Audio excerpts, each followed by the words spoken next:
y buenos días, dependiendo el lugar del planeta donde nos encontremos. Para nosotros en Chile son las 10 de la mañana, para quienes están en Europa, en Barcelona, son las 4 de la tarde. En primer lugar, les quiero dar la bienvenida a esta segunda sesión de la Red Cochrane Iberoamericana de este año 2023, donde junto a nuestro grupo del Centro Cochrane de la Facultad de Odontología de la Universidad de Chile, vamos a presentar el tema de toma de decisiones basadas en evidencia, en odontología. Quien les habla es Julio Villanueva, director del Centro Cochrane asociado a la Facultad de Odontología de la Universidad de Chile, y soy quien va a coordinar la sesión. Algunas indicaciones antes de comenzar: cada ponente contará entre 20 a 25 minutos para presentación, y al final de las presentaciones haremos las preguntas que yo les pido por favor que las vayan escribiendo en el chat, para que al final de las presentaciones yo las pueda hacer llegar a cada uno de los ponentes. Y a nuestros ponentes les ruego por favor que se ajusten en la medida de lo posible al tiempo asignado. Les agradecemos a todos que mantengan sus cámaras y micrófonos cerrados. Debo partir haciendo mi declaración de conflicto de intereses, ¿no es cierto? Yo no tengo ningún conflicto de interés financiero relacionado con esta presentación, y los únicos potenciales conflictos que puedo tener tienen que ver con que pertenezco al Centro Asociado Cochrane de la Universidad de Chile y soy autor del grupo de salud oral de la colaboración Cochrane.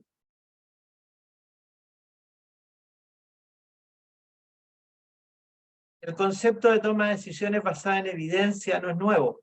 Ya en el año 1947, un investigador de las ciencias sociales de la Universidad de Chicago establece un modelo de decisiones que consiste en resolver los problemas escogiendo la alternativa más adecuada entre las que están disponibles.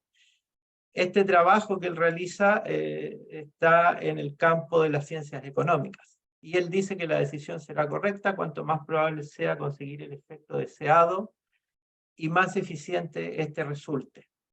Este autor dividió ya en esta época el proceso de toma de decisiones en 3 pasos, y probablemente a todos les va a resonar, para los que trabajan en medicina basada en evidencia, esto. En primer lugar, se deben identificar todas las alternativas posibles, que es lo que nosotros llamaríamos una búsqueda o una estrategia de búsqueda. Después se deben analizar los resultados que se obtendrán de cada una de estas alternativas posibles. ¿No es acaso lo que nosotros hacemos aplicando análisis crítico, riesgo de sesgo, evaluación? Y finalmente se escoge la solución más adecuada comparando la eficacia y la eficiencia de cada una de las opciones disponibles. Aplicabilidad. Las revisiones sistemáticas, como todos ya sabemos, parten en la década de los 70 y tienen un rápido boom a partir de los 90, en respuesta a la preocupación que tenían los tomadores de decisiones, los políticos, los profesionales de la salud, acerca de la validez científica de lo que era el paradigma predominante en aquella época, que eran las revisiones narrativas tradicionales, escritas casi siempre por expertos muy autorizados en la materia. Lo que distingue entonces una revisión sistemática de estas revisiones narrativas es el uso de métodos formales y explícitos, que en otras palabras nos explicita, por ejemplo, cuál es la pregunta que vamos a responder y cuáles son los métodos para llegar a una conclusión. En los últimos 10 años han aparecido nuevas formas de revisión. Estas surgen a partir de dar respuesta a necesidades de información de quienes toman decisiones, de los clínicos y otros interesados. A veces de manera muy urgente, como fue el año 2020, producto de la pandemia que vivió el planeta completo.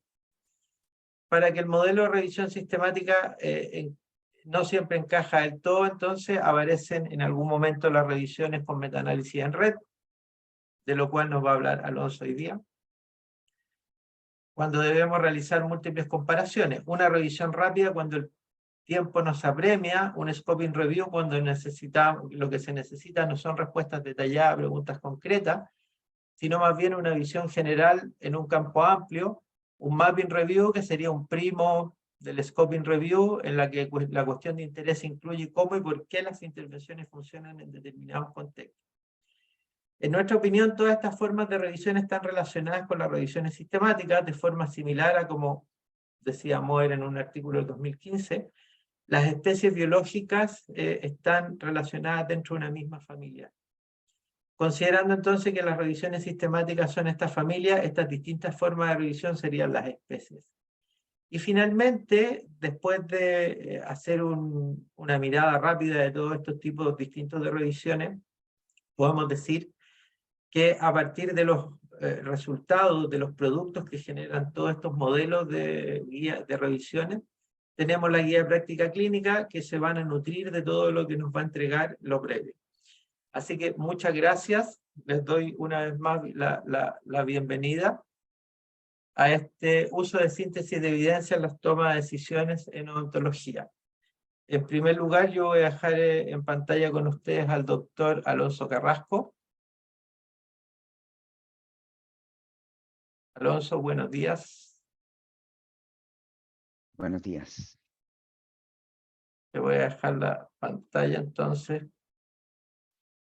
Mientras tú instalas tu presentación, el doctor Alonso Carrasco Labra, cirujano dentista, egresado de la Facultad de Odontología de la Universidad de Chile. Magíster en epidemiología clínica y doctor en metodología de investigación en salud de la Universidad de Máster en Canadá. Actualmente es profesor asociado del Centro de Salud Oral Global Integrada y director del Centro Cochrane, colaborador de salud oral en la Escuela de Medicina Dental de la Universidad de Pensilvania, donde hoy día nos acompaña. Alonso ha trabajado como experto en el desarrollo de políticas y guía de práctica clínica para la OMS, la OPS, el Banco Mundial, la FDA en los Estados Unidos, la Asociación Americana de Gastroenterología, gobiernos y agencias de salud de Arabia Saudita, España, Reino Unido, Canadá, Estados Unidos, Colombia, Chile, entre otros. Fue director del Departamento de Síntesis de Evidencia e Investigación, en traducción del conocimiento de la Asociación Dental Americana. Es autor de muchas publicaciones, más de 120, Medicina y Odontología, coautor de más de 10 libros, entre ellos el User Guide to the Medical Literature, muy conocido por todos nosotros, y el libro Cómo usar la evidencia en odontología y cómo mejorar entonces su práctica clínica, publicado por la Asociación Dental Americana, y además es autor en el manual de la colaboración Cochrane sobre revisiones sistemáticas de intervenciones. Alonso, tuyo el auditorio. Muchas gracias. Muchas gracias por la invitación, primero que todo, y espero la presentación de hoy les sea de utilidad. En esta oportunidad hablaré de revisiones sistemáticas, metaanálisis en red. Solo para confirmar que están viendo la diapositiva correcta. Julio, si me puedes ayudar ahí. Sí, se ve sin Perfecto. ningún problema. Excelente, muchas gracias. Entonces, el objetivo de esta presentación breve de 20 minutos es hablar específicamente sobre revisiones sistemáticas y el metaanálisis en red. No tengo conflictos de interés de tipo financieros en relación con esta presentación y tengo una serie de conflictos de tipo intelectuales. Como Julio mencionó, soy director del Centro Cochrane, colaborador de salud bucal acá en la Universidad de Pensilvania, que acabamos de fundar, y soy miembro de varios grupos Cochrane de metodología y soy miembro del grupo GRADE, por lo tanto yo apoyo esta forma de trabajo, ¿no? Los objetivos de esta sesión: entender qué es un metaanálisis en red, describir cuáles son los supuestos que apoyan la realización de estos tipos de metaanálisis y una breve descripción de cuáles son las ventajas y desventajas de su utilización. Una diapositiva que yo siempre utilizo para que la gente entienda el valor de las revisiones sistemáticas. Probablemente en este grupo esta diapositiva no tiene mucha utilidad, dado que probablemente son ávidos usuarios de revisiones sistemáticas, pero es relevante tener toda la evidencia disponible al momento de tomar decisiones. La incapacidad de acceder al cuerpo de evidencia de manera completa puede generar problemas, puede generar errores, como vemos en esta figura, ¿no? Entonces ahí es fundamental la utilización de revisión sistemática y de la metodología de esta estrategia estadística de metaanálisis, que en este caso vamos a abordar el metaanálisis en red. Habitualmente, el típico metaanálisis que usted encontrará en la literatura, que no es un metaanálisis en red, habitualmente agrupa los datos de esta manera: el estudio 1, la comparación de la intervención A versus la intervención B, y esto es lo que llamaremos comparación directa. una comparación que se realizó en un estudio, y este estudio compara estas dos intervenciones. Luego encontramos el estudio 2, o también compara A y B, el estudio 3, el estudio 4, etcétera. Y de alguna manera em, el grupo de estos resultados se agrupan y obtenemos lo que llamamos un estimador de resumen, un estimador puntual de resumen, en este caso, que es este diamante que vemos en el metaanálisis, ¿no? Eh, Importante de esta diapositiva, entender que cuando hablamos de este tipo de comparaciones, estamos hablando de lo que llamamos una comparación directa. Pero tenemos problemas con este tipo de comparaciones. El primer tipo de problema que tenemos es que en realidad, cuando los clínicos y los tomadores de decisiones tienen que tomar decisión respecto a distintas intervenciones, esto es como el mapa luce, ¿no? Tenemos muchas comparaciones, tenemos muchas intervenciones distintas que abordan una temática común, que abordan un problema clínico específico o el tratamiento de una enfermedad en particular. Y por supuesto los clínicos no solo consideran intervención A versus B, ellos quieren saber a través del abanico completo de intervenciones cuáles son las intervenciones más efectivas. Por lo tanto, es difícil ver esta foto, ¿no? Es difícil ver, tener esta idea completa de toda la evidencia, dado que en estas comparaciones directas de las que le estoy comentando, habitualmente uno podría comentar que cada una de estas comparaciones es resumida en una revisión sistemática única, y por lo tanto muchas revisiones sistemáticas tendrían que ser conducidas o realizadas para tomar esa decisión. El segundo problema que encontramos es que en muchos casos los clínicos están interesados en obtener información respecto de la efectividad de la intervención A comparado con la intervención B. Y esa es la pregunta clínica, esa es la pregunta relevante para aplicar a la práctica.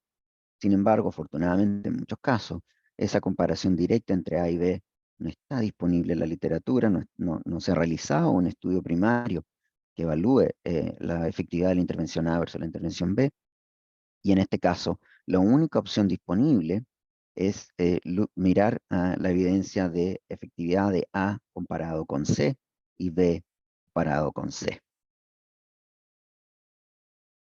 Entonces, primero, ¿cómo podemos solucionar estos problemas? Bueno, si estamos interesados en A con B, pero solo tenemos evidencia de A versus C y B versus C, podríamos obtener un estimador que llamamos un estimador indirecto de la efectividad de A versus B a través de C. En otras palabras, A versus B no existe un estudio primario, no hay una comparación directa informando la efectividad de A comparado con B, pero haremos inferencias a partir de esa efectividad utilizando evidencia de la efectividad de A versus C y de B versus C, utilizando lo que llamamos aquí un comparador común. Y segundo, para este grupo de intervenciones que habitualmente se encuentran disponibles, ¿qué tal si pudiéramos organizar estas intervenciones para que sean comparadas a través de un comparador común, en lugar de utilizar A versus B, B versus F, C versus L? ¿Qué tal si pudiéramos tomarlas todas, reunirlas en un contexto único y utilizar un comparador común? Aquí es donde surge entonces la idea de un metaanálisis en red. Este metaanálisis en red tiene como objetivo agrupar las intervenciones, una variedad de intervenciones disponibles para el manejo de un problema de salud en particular. Y lo que ven aquí, cada una de estas líneas que ven acá, son estudios, comparaciones directas que han hecho este tipo que han comparado la efectividad de una intervención con otra. O sea, cada línea que ven aquí es un estudio que se realizó. ¿Okay? Y se agrupan en lo que llamamos metaanálisis en red, y esta es la típica figura que se presenta en muchos manuscritos para describir la geometría de un metaanálisis en red. Veamos un poco de la anatomía de un metaanálisis en red, porque en un metaanálisis en red tenemos muchos tipos de comparaciones distintas. Imaginemos en este escenario que estamos interesados en la efectividad del barniz de flúor comparado con el fluoruro de amino de plata. Y esta es la intervención de interés. Esta es la comparación que nos interesa.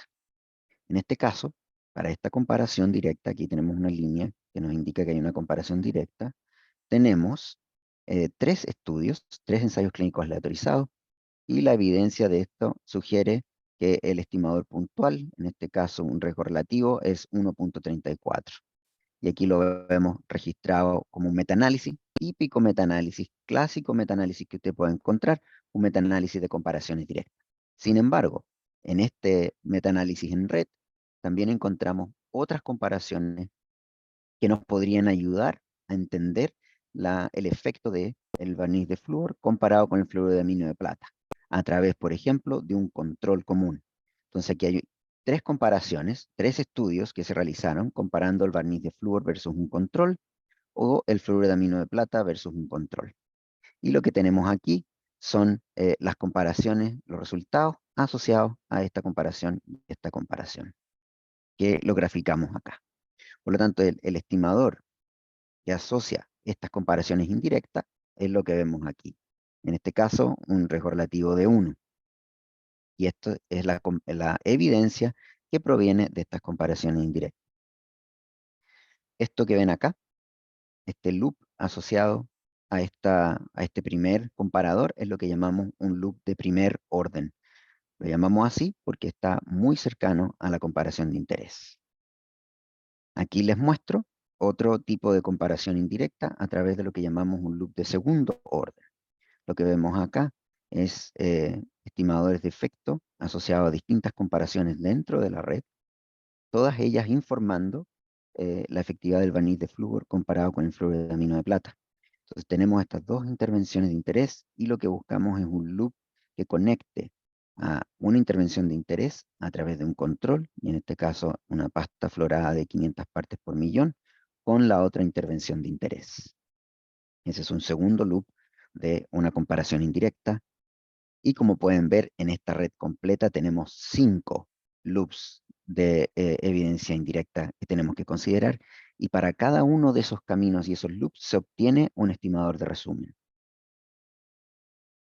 Por lo tanto, cuando se realiza un metaanálisis en red, obtenemos 3 comparadores, 3 estimadores relevantes. El primer estimador, el estimador puntual, un estimador resumen asociado a toda la evidencia directa, informando la asociación entre barniz de flúor y el fluoruro de amino de plata. El segundo tipo de estimador que obtenemos es un estimador de resumen asociado a toda la evidencia indirecta, es decir, todos aquellos loops, todas aquellos conexiones que les mostré en la diapositiva anterior. Y en este caso teníamos 5.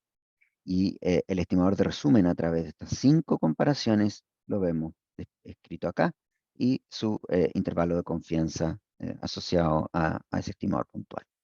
Y el tercer estimador de resumen que obtenemos es lo que llamamos el estimador de la red, o el estimador completo de toda la red, que significa eh, hacer un metaanálisis de la comparación indirecta más la comparación directa. Y este es el tercer y último tipo de estimador que podemos encontrar.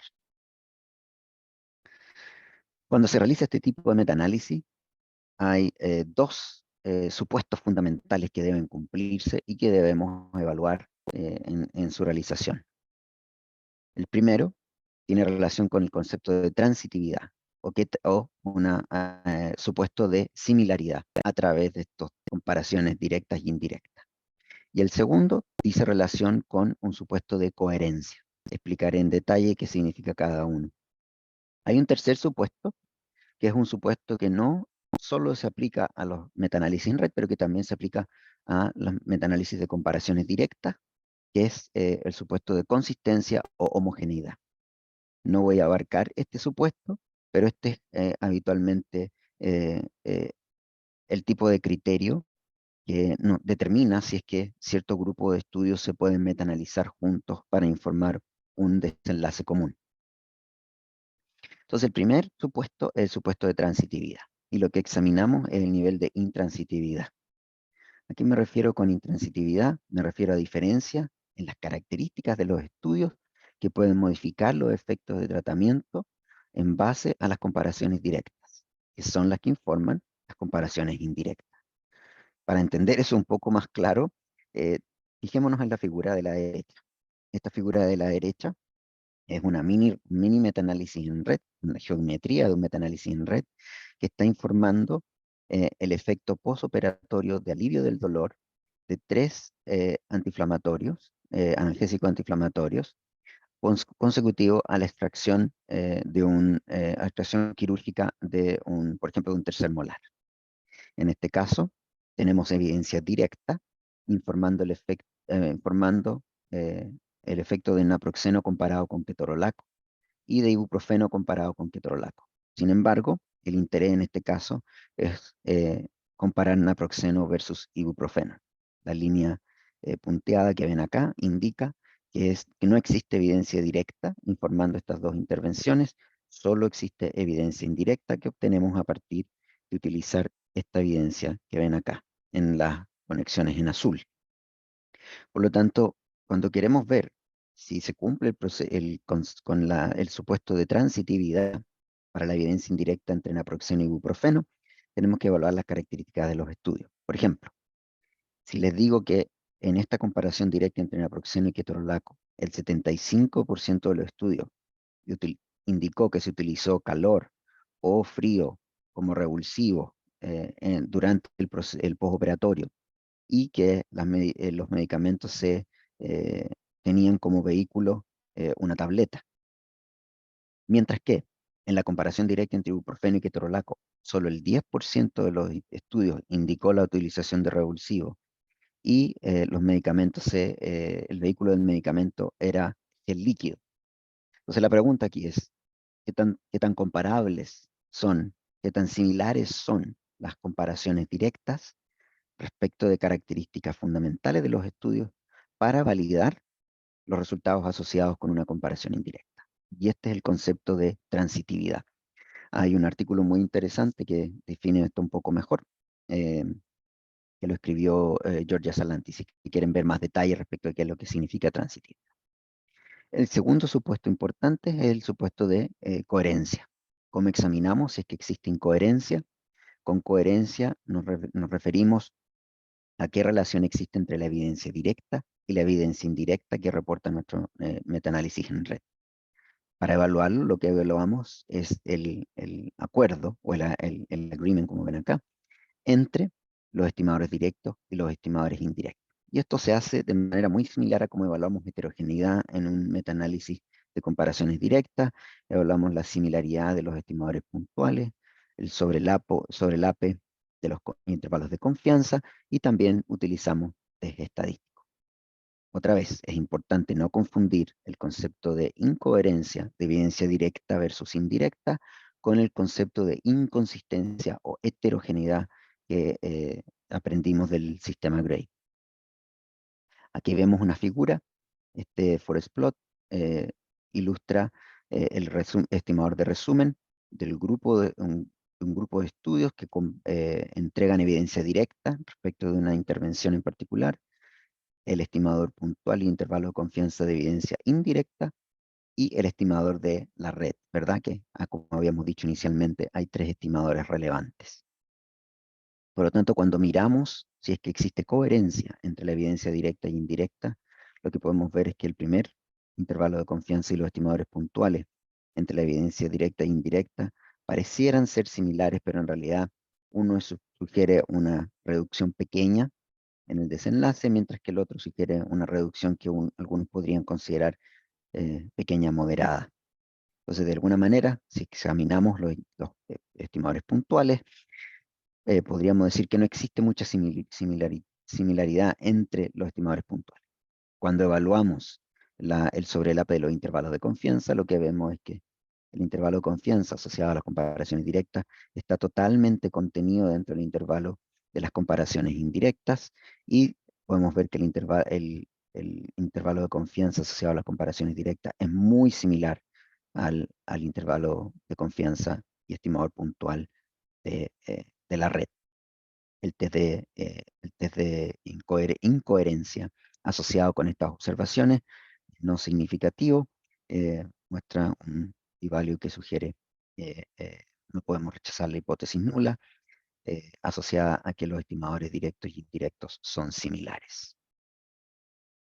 Y cuando se realiza este metaanálisis en red, tenemos que utilizar el sistema GRADE para evaluar la certeza de la evidencia, y es un proceso bastante laborioso.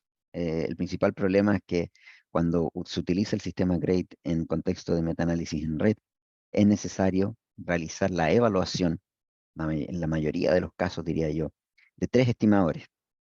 Es necesario evaluar el estimador puntual, la certeza de la evidencia del estimador puntual para la evidencia directa, para la evidencia indirecta y para el estimador de la red.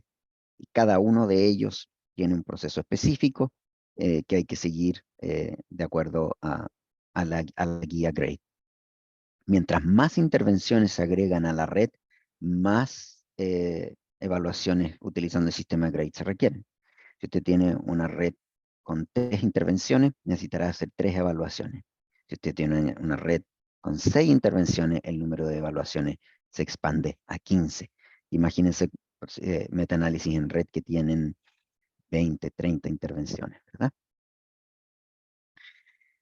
Ventajas de un metaanálisis en red, como habíamos visto, nos permite tener una visión amplia de toda la evidencia relevante y de los efectos de estas distintas intervenciones. Y ahora podemos comparar todas las intervenciones utilizando un comparador común. Nos permite estimar estos efectos de tratamiento utilizando evidencia indirecta, para los cuales nunca se ha hecho un ensayo clínico aleatorizado específico, y esta evidencia indirecta es en muchos casos de tremenda utilidad para los tomadores de decisiones. También nos permite comparar cómo estamos combinando evidencia directa y indirecta. En muchos casos, no siempre, hay casos específicos donde esto no ocurre, pero en muchos casos, la combinación de evidencia directa e indirecta nos ayuda a reducir la amplitud de los intervalos de confianza, algo que es altamente deseado desde el punto de vista de la toma de decisiones. Y el último beneficio de los metaanálisis en red, que no voy a poder cubrir en esta oportunidad, es que nos permite crear listas de rankings, donde podemos priorizar las intervenciones de acuerdo al efecto de tratamiento, al tamaño del efecto, de la más efectiva a la menos efectiva. Las desventajas de los metaanálisis en red son mucho más complicados desde el punto de vista estadístico, desde el punto de vista metodológico. El trabajo que se requiere para completar un metaanálisis en red es muy arduo, porque lo que pueden ver ahora es que esa típica revisión sistemática de comparaciones directas, que ya era bastante trabajo, ahora significa extraer información de muchos estudios a través de un cuerpo de evidencia muy amplio. Por lo tanto, el número de estudios incluido en un metaanálisis en red es siempre mucho más grande que en otro tipo de metaanálisis. Requiere métodos estadísticos más sofisticados y más complejos, y se maneja un alto volumen de información, y en algunos casos es difícil tomar esa información y resumirla de manera simple y clara para los tomadores de decisiones. Y como les comentaba anteriormente, la utilización del sistema GRADE, altamente recomendado, es por supuesto más difícil y más desafiante, dado que el volumen de trabajo se multiplica. Entonces, en resumen, los metaanálisis en red son una extensión de los metaanálisis tradicionales de comparaciones directas. Permiten el análisis de los efectos de muchas intervenciones al mismo tiempo, y es una de sus principales ventajas. Realizar estos metaanálisis en red requiere mucho apoyo estadístico. GRADE sugiere la evaluación de la certeza de la evidencia para cada uno, para las evaluaciones de la evidencia directa, indirecta y el estimador de red. Y esta certeza de la evidencia utilizando GRADE, como vieron ustedes, el concepto de transitividad, se agregan estos conceptos de transitividad y de coherencia a lo que ustedes ya conocen del sistema GRADE para comparaciones directas. Muchas gracias. Gracias, Alonso, por tu presentación. Les recuerdo que las preguntas que tengan de la presentación de Alonso o quienes van a continuar, las escriban en el chat, por favor, para que las podamos responder al final de esta sesión. Siguiendo entonces con nuestra programación, me corresponde entonces presentar a la doctora Josefina Mendersky, quien va a tratar el tema Scoping y Mapping Review. Josefina Es egresada de cirujano dentista de la Pontificia Universidad Católica de Chile el año 2019. Ella tiene el máster en investigación clínica aplicada en ciencia de la salud de la Universidad Autónoma de Barcelona y actualmente es candidata al grado de doctor de metodología, investigación biomédica y salud pública en la misma universidad y cursa como residente de primer año el curso de especialización en cirugía bucal y maxilofacial en la Universidad de Chile. Ella además es docente del Departamento de Cirugía Maxilofacial de la Universidad de Chile y coordina el curso de práctica clínica basada en evidencia.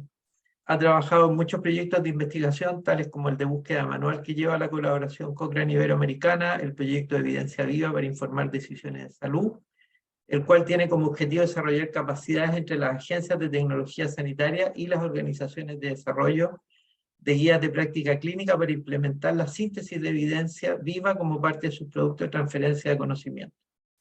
Su área fuerte de investigación está enfocada en la cirugía bucal y maxilofacial, evidencia viva y síntesis de evidencia. Es autora y colaboradora de varias publicaciones en revistas nacionales e internacionales del tema.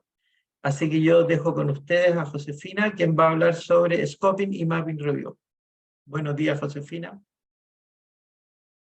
Hola, buenos días. ¿Se me escucha bien, cierto? Sí, se escucha bien. Si quieres compartir la presentación. Sí, en eso estoy. Un segundo que me pide preferencias. Ahí está. Ya. Julio me avisa si se escucha medio cortado por el internet Bueno, y saco la cámara.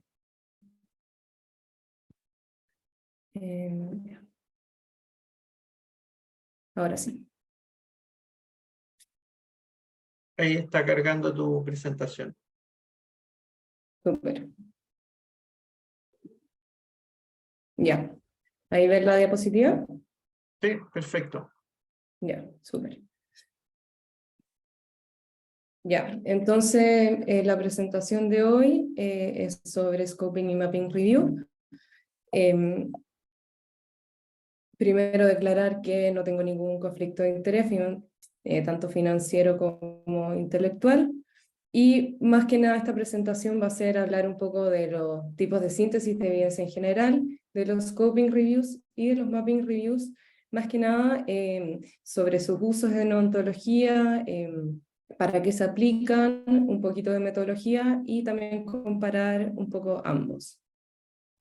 Bueno, existen muchos tipos de síntesis de evidencia, tanto revisiones rápidas, sistemáticas, network metaanálisis, de las que acaba de hablar Alonso, y etcétera. Y una de estas serían los Scoping y Mapping Reviews, que estas aparecieron no hace mucho, como el 2009, y estas se les dice como que tienen un enfoque big picture, como en el fondo que un poco más global y amplio en cuanto a síntesis de evidencia.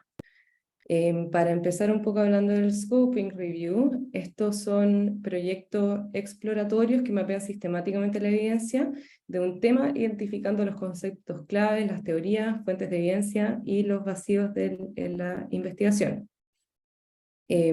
¿Por qué se hacen un Scoping? En general hay muchas razones y a veces se usan más de una, pero vamos a ir viendo ahora con ejemplos de Scoping que se han usado en el área de ontología. Primero, y es como la razón principal, es como para examinar la extensión, rango y naturaleza de literatura existente en general como en un área súper amplia. Entonces, para más que nada ver qué hay investigado, qué hay publicado sobre cierto tema, para después seguir con investigaciones futuras. Por ejemplo, este es un ejemplo de un Scoping Review que se hizo para identificar qué evidencia había sobre intervenciones en salud oral en desastres naturales. Otro ejemplo, en Ruanda, como con el fin de en un futuro disminuir la prevalencia en el fondo de caries y hacer como políticas públicas al respecto, se quiso también hacer este Scoping Review para ver como qué era lo que había publicado al respecto y después poder seguir con los siguientes procesos.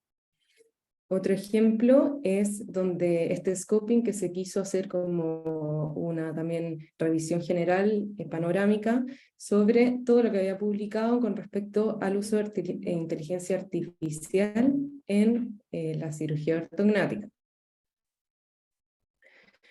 Y por último, también este otro scoping, otro ejemplo, es donde se buscó ver qué había publicado sobre, en el fondo, de enseñanza, de los temas de enseñanza de educación en estudiantes de odontología sobre la salud oral en prisión. En el fondo, otro motivo por qué hacer un scoping review es que una vez que ya identificamos como toda la literatura que hay sobre un tema, serviría también para resumir y diseminar los resultados de un cuerpo de evidencia, a veces que sea heterogénea o compleja. Entonces, como en el fondo para poder traspasarlo a personas que no tienen el tiempo o que no tienen la experiencia en revisar grandes campos de evidencia. Entonces es una forma de poder presentárselas de una manera como más fácil, amigable. Por ejemplo, en un tema bien amplio, heterogéneo como el COVID-19, se hizo este scoping review para ver todas las publicaciones que hay sobre el impacto del COVID en la salud oral, para después poder guiar futuras políticas públicas, futuras investigaciones, etc. Acá también entonces como una tercera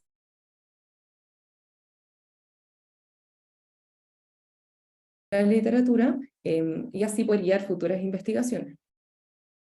Entonces, acá unos ejemplos, por ejemplo, sería donde se buscó toda la literatura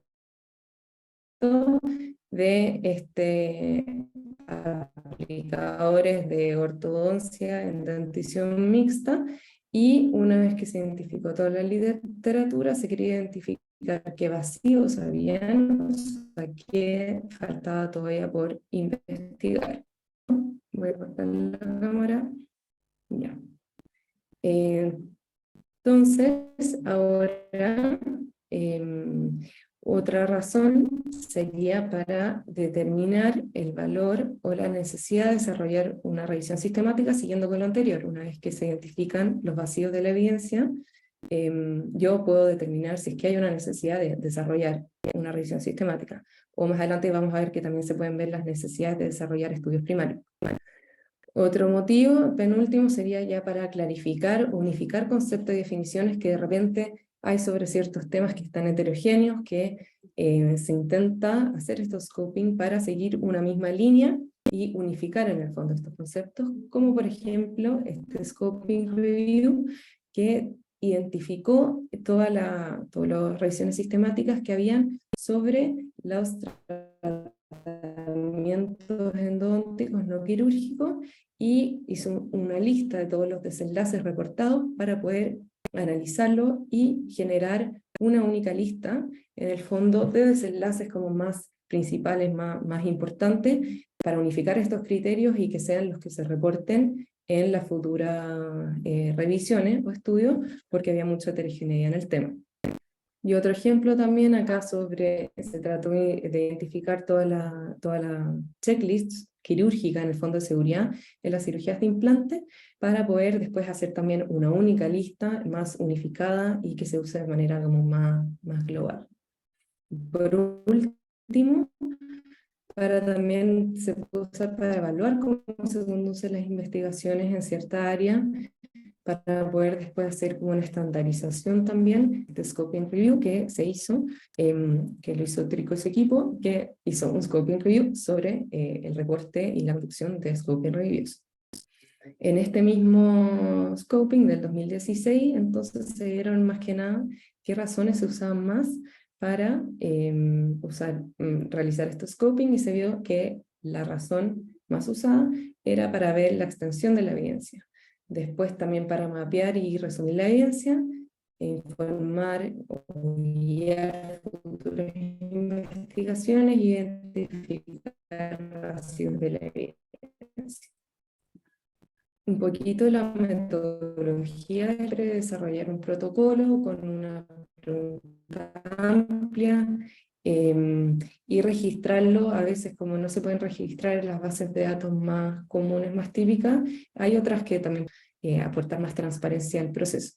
Y en general estas no se limitan a la estructura de pregunta PICO, sino que más al PCC, que habla más de los participantes, del concepto, que junta las intervenciones, los desenlaces, el contenido de los estudios, y el contexto, donde también consideran estos factores culturales, el contexto del sistema de salud particular y otros factores que pueden también después de la búsqueda.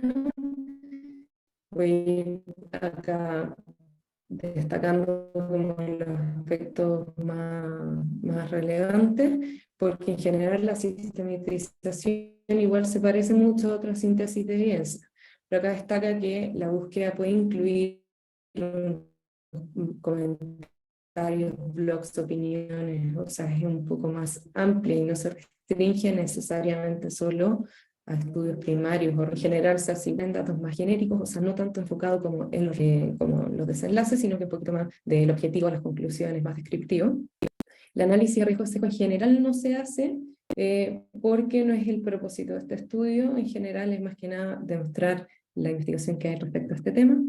Y finalmente termina con una síntesis de datos que, como hablamos, no es el objetivo realizar un metaanálisis o responder una pregunta clínica, sino que es un poco más descriptivo, porque no busca realizar recomendaciones para la práctica, sino que mostrar la evidencia disponible que hay de estos temas. Ejemplos de cómo se presentan los resultados pueden ser en formato tabla, donde como ven acá,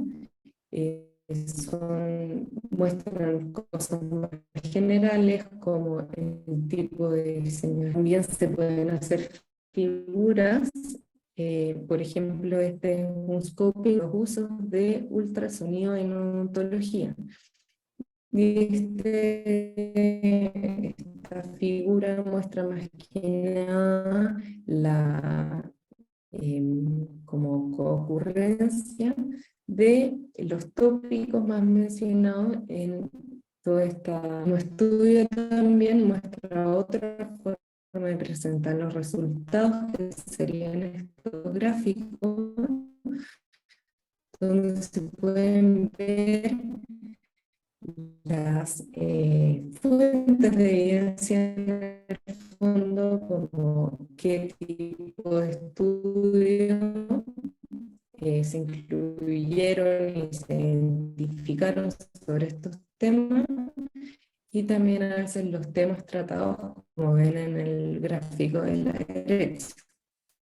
Josefina, disculpa. Y este mismo estudio también muestra el tipo de estudio por año publicado, donde se ve en el gráfico de la izquierda un aumento. ¿Sí? ¿Podrías intentar cambiar de red? Se escucha muy cortado y muy mal el sonido.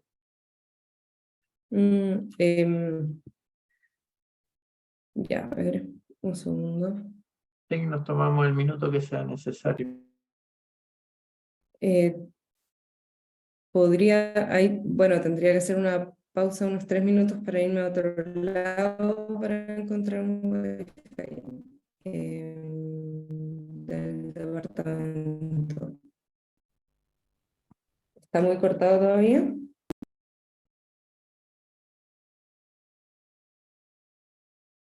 Ahí se escucha un poco mejor, pero va y viene.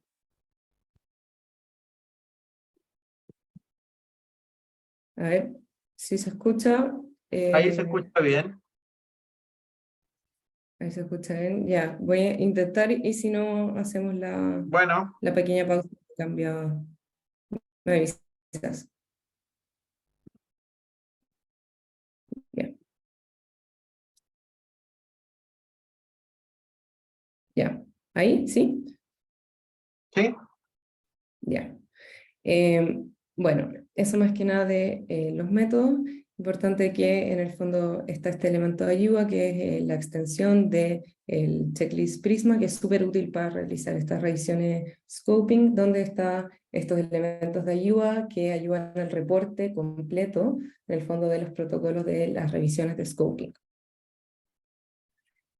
Ahora hablando un poquito sobre las revisiones de mapping, se definen como estas colecciones de temas de evidencia que están estructuradas alrededor de un marco que representa de forma gráfica y esquemática las intervenciones y los resultados para un problema en particular.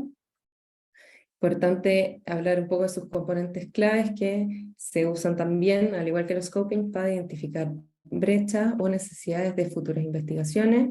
Se involucra también a la audiencia blanca en la parte de definir en el fondo el tema. Se cubre amplios campos de evidencia y el proceso, al igual que el scoping, y aún más a veces, es súper estandarizado y lo que más los destaca es esta representación visual o gráfica de los hallazgos que vamos a ver más adelante.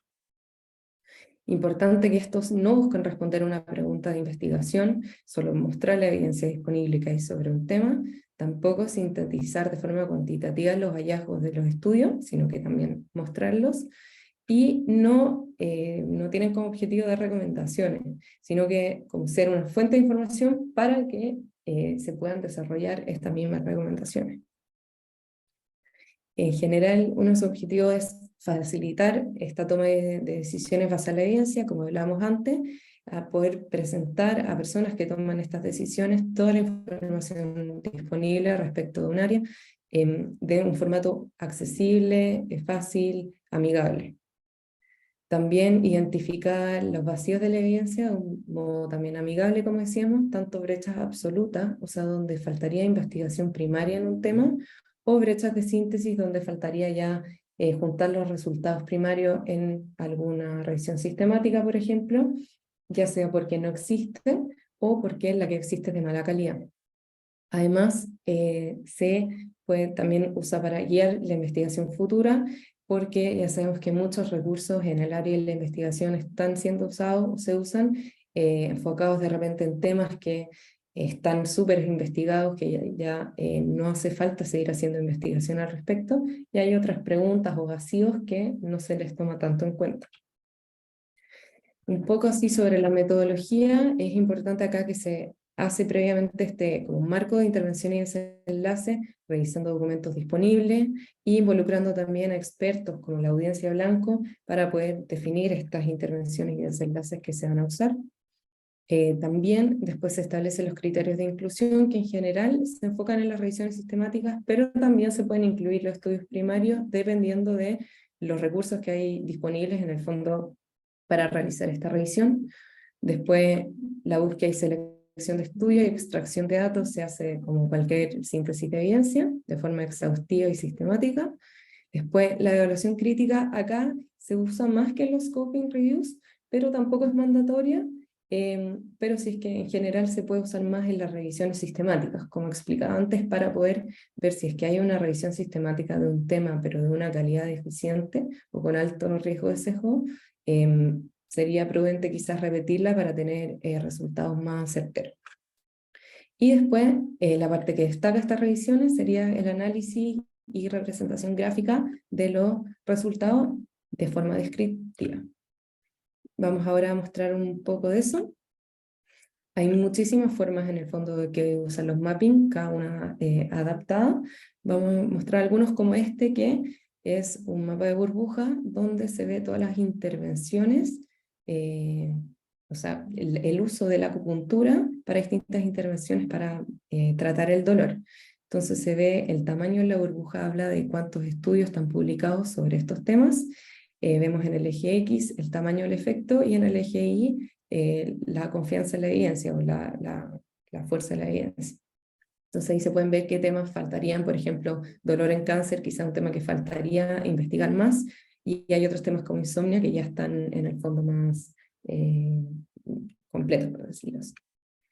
Esta es una grilla de intervención de desenlace que hicimos para el protocolo de un mapping review en cirugía ortognática, donde se ven en las columnas los desenlaces y en las filas las intervenciones sobre un tema que era la cirugía ortognática, y la forma de las figuras representa el tipo de estudio, de diseño de estudio, y en los círculos, que son revisiones sistemáticas, podemos ver los diferentes colores representan la calidad de las revisiones sistemáticas. Acá está como el resultado de esa representación gráfica en cirugía ortognática, donde ven claramente que hay áreas también que están más investigadas con muchas revisiones sistemáticas, y otras áreas que se enfocan más, tienen estudios primarios que quizás habría que combinar sus resultados en una revisión sistemática para tener resultados de esa evidencia. Acá esto es bien parecido sobre esta grilla de intervenciones de desenlace, que es sacada de la organización 3IE, que es un poco más interactiva, en el fondo su mapa de la evidencia, porque uno al ponerse sobre estos como puntos en el fondo de esta figura, puede acceder a tanto las revisiones sistemáticas como los estudios primarios y acceder directamente a ellos. Esto es bien parecido, que en el fondo acá lo enfocamos a un desenlace específico, donde vimos todas las intervenciones que reportaban sobre un desenlace específico, en cirugía ortognática, por ejemplo, y se también dividían sus conclusiones, se clasificaban según la dirección de las conclusiones. Entonces tenía la misma sistemática que la anterior. Acá lo podemos ver el ejemplo ya hecho, que esto era para ver en el fondo todas las cointervenciones que reportaban sobre la infección en cirugía ortognática, y se puede ver la distribución también, donde ya los temas están en el fondo ya más zanjados, por decirlo así, donde todavía faltaría investigación primaria o secundaria para responder a ciertos temas. Aquí este es como un mapa geográfico donde se veían las intervenciones quirúrgicas para poner los implantes en el maxilar, donde podemos ver distintos tipos de intervenciones en distintos países y sus proporciones en el fondo. Este mismo estudio ve en las filas las distintas intervenciones para la colocación de implantes. Los colores en el fondo de las burbujas son el tipo de estudio, y el tamaño es el tamaño de participantes, y están ordenados según el año de publicación. Como ven, hay muchos tipos de mapas de burbujas para que su objetivo es el mismo, en el fondo, ver de una forma más clara los resultados de toda esta investigación en un campo de área amplio, campo de investigación amplio. También diagramas de barra se pueden hacer sobre como desenlaces, por ejemplo, que se han visto en revisiones sistemáticas de el ambiente escolar, por ejemplo, en efectos en salud. Y otro que podría ser acá como ver qué tipo de publicaciones se hacen según se clasifica por diseño de estudio en el fondo. Y eso sería más que nada el mapping review. Brevemente, para comparar ambos, más que nada se usa uno formato pico, el otro más PCC. La mapping evalúa críticamente la evidencia, el scoping no tanto, y el mapping usa esta visualización de grilla, intervención de desenlace, de forma más amigable para el usuario. Eso sería. Para concluir nomás, que se usan estos para identificar, tienen esto que incluyen estos productos gráficos. Eso. Muchas gracias. Y disculpen por el mal internet. Gracias, Josefina, por la presentación. Continuando entonces con nuestro programa, me va a corresponder presentar a quien continúa con la ponencia, el doctor Matías de la Serra, que nos va a presentar el tema resúmenes estructurados de evidencia. A modo de presentación, puedo decir que a Matías lo conozco desde hace muchos años, bueno, igual que a todo el resto del equipo. Matías es cirujano dentista de la Universidad de Chile, diplomado en Medicina basada en evidencia de la Universidad Católica de Chile, magíster en Salud Pública de la misma Universidad Católica, y actualmente residente del programa de especialidad en cirugía y traumatología maxilofacial de la Universidad de Chile. Es académico del Departamento de Cirugía también de la Facultad de Odontología de la Universidad de Chile y miembro del Centro Cochrane Asociado. Matías, buenos días, bienvenido y te dejo entonces para que puedas compartir pantalla. Hola, buenos días.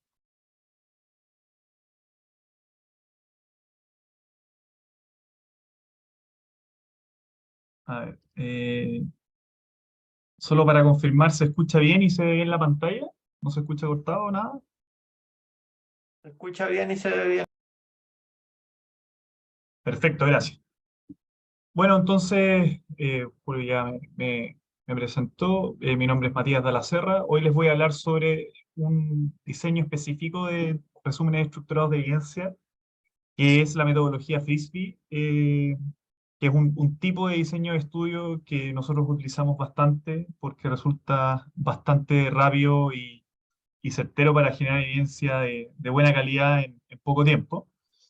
Primero quería partir esta presentación, al igual que mis antecesores, declarando que no tengo ningún tipo de conflicto de interés financiero. Sin embargo, sí tenemos, al igual que todos, varios conflictos no pecuniarios en el fondo, porque soy miembro del Centro Asociado a Cochrane de la Facultad de Odontología de la Universidad de Chile, en donde hacemos varios trabajos que implican el uso de la metodología GRADE, de revisiones sistemáticas, generalmente utilizando la metodología propuesta por Cochrane, que en el fondo buscamos nosotros reproducir y difundir. Todos conocemos a Archie Cochrane. En el fondo él fue uno de los primeros que criticó la ausencia de revisiones en el fondo de la literatura que no fueran ordenadas, sistemáticas y periódicas, que resumiera y sintetizara toda la información que entregan los ensayos clínicos que estaban siendo publicados en la época. En ese entonces, o sea, en el año 1979 se publicaban aproximadamente 14 ensayos clínicos randomizados por día. Esta cifra iba aumentando exponencialmente con el tiempo. Ya en el año 2000 existían 6 millones de ensayos clínicos publicados en 20.000 revistas al año.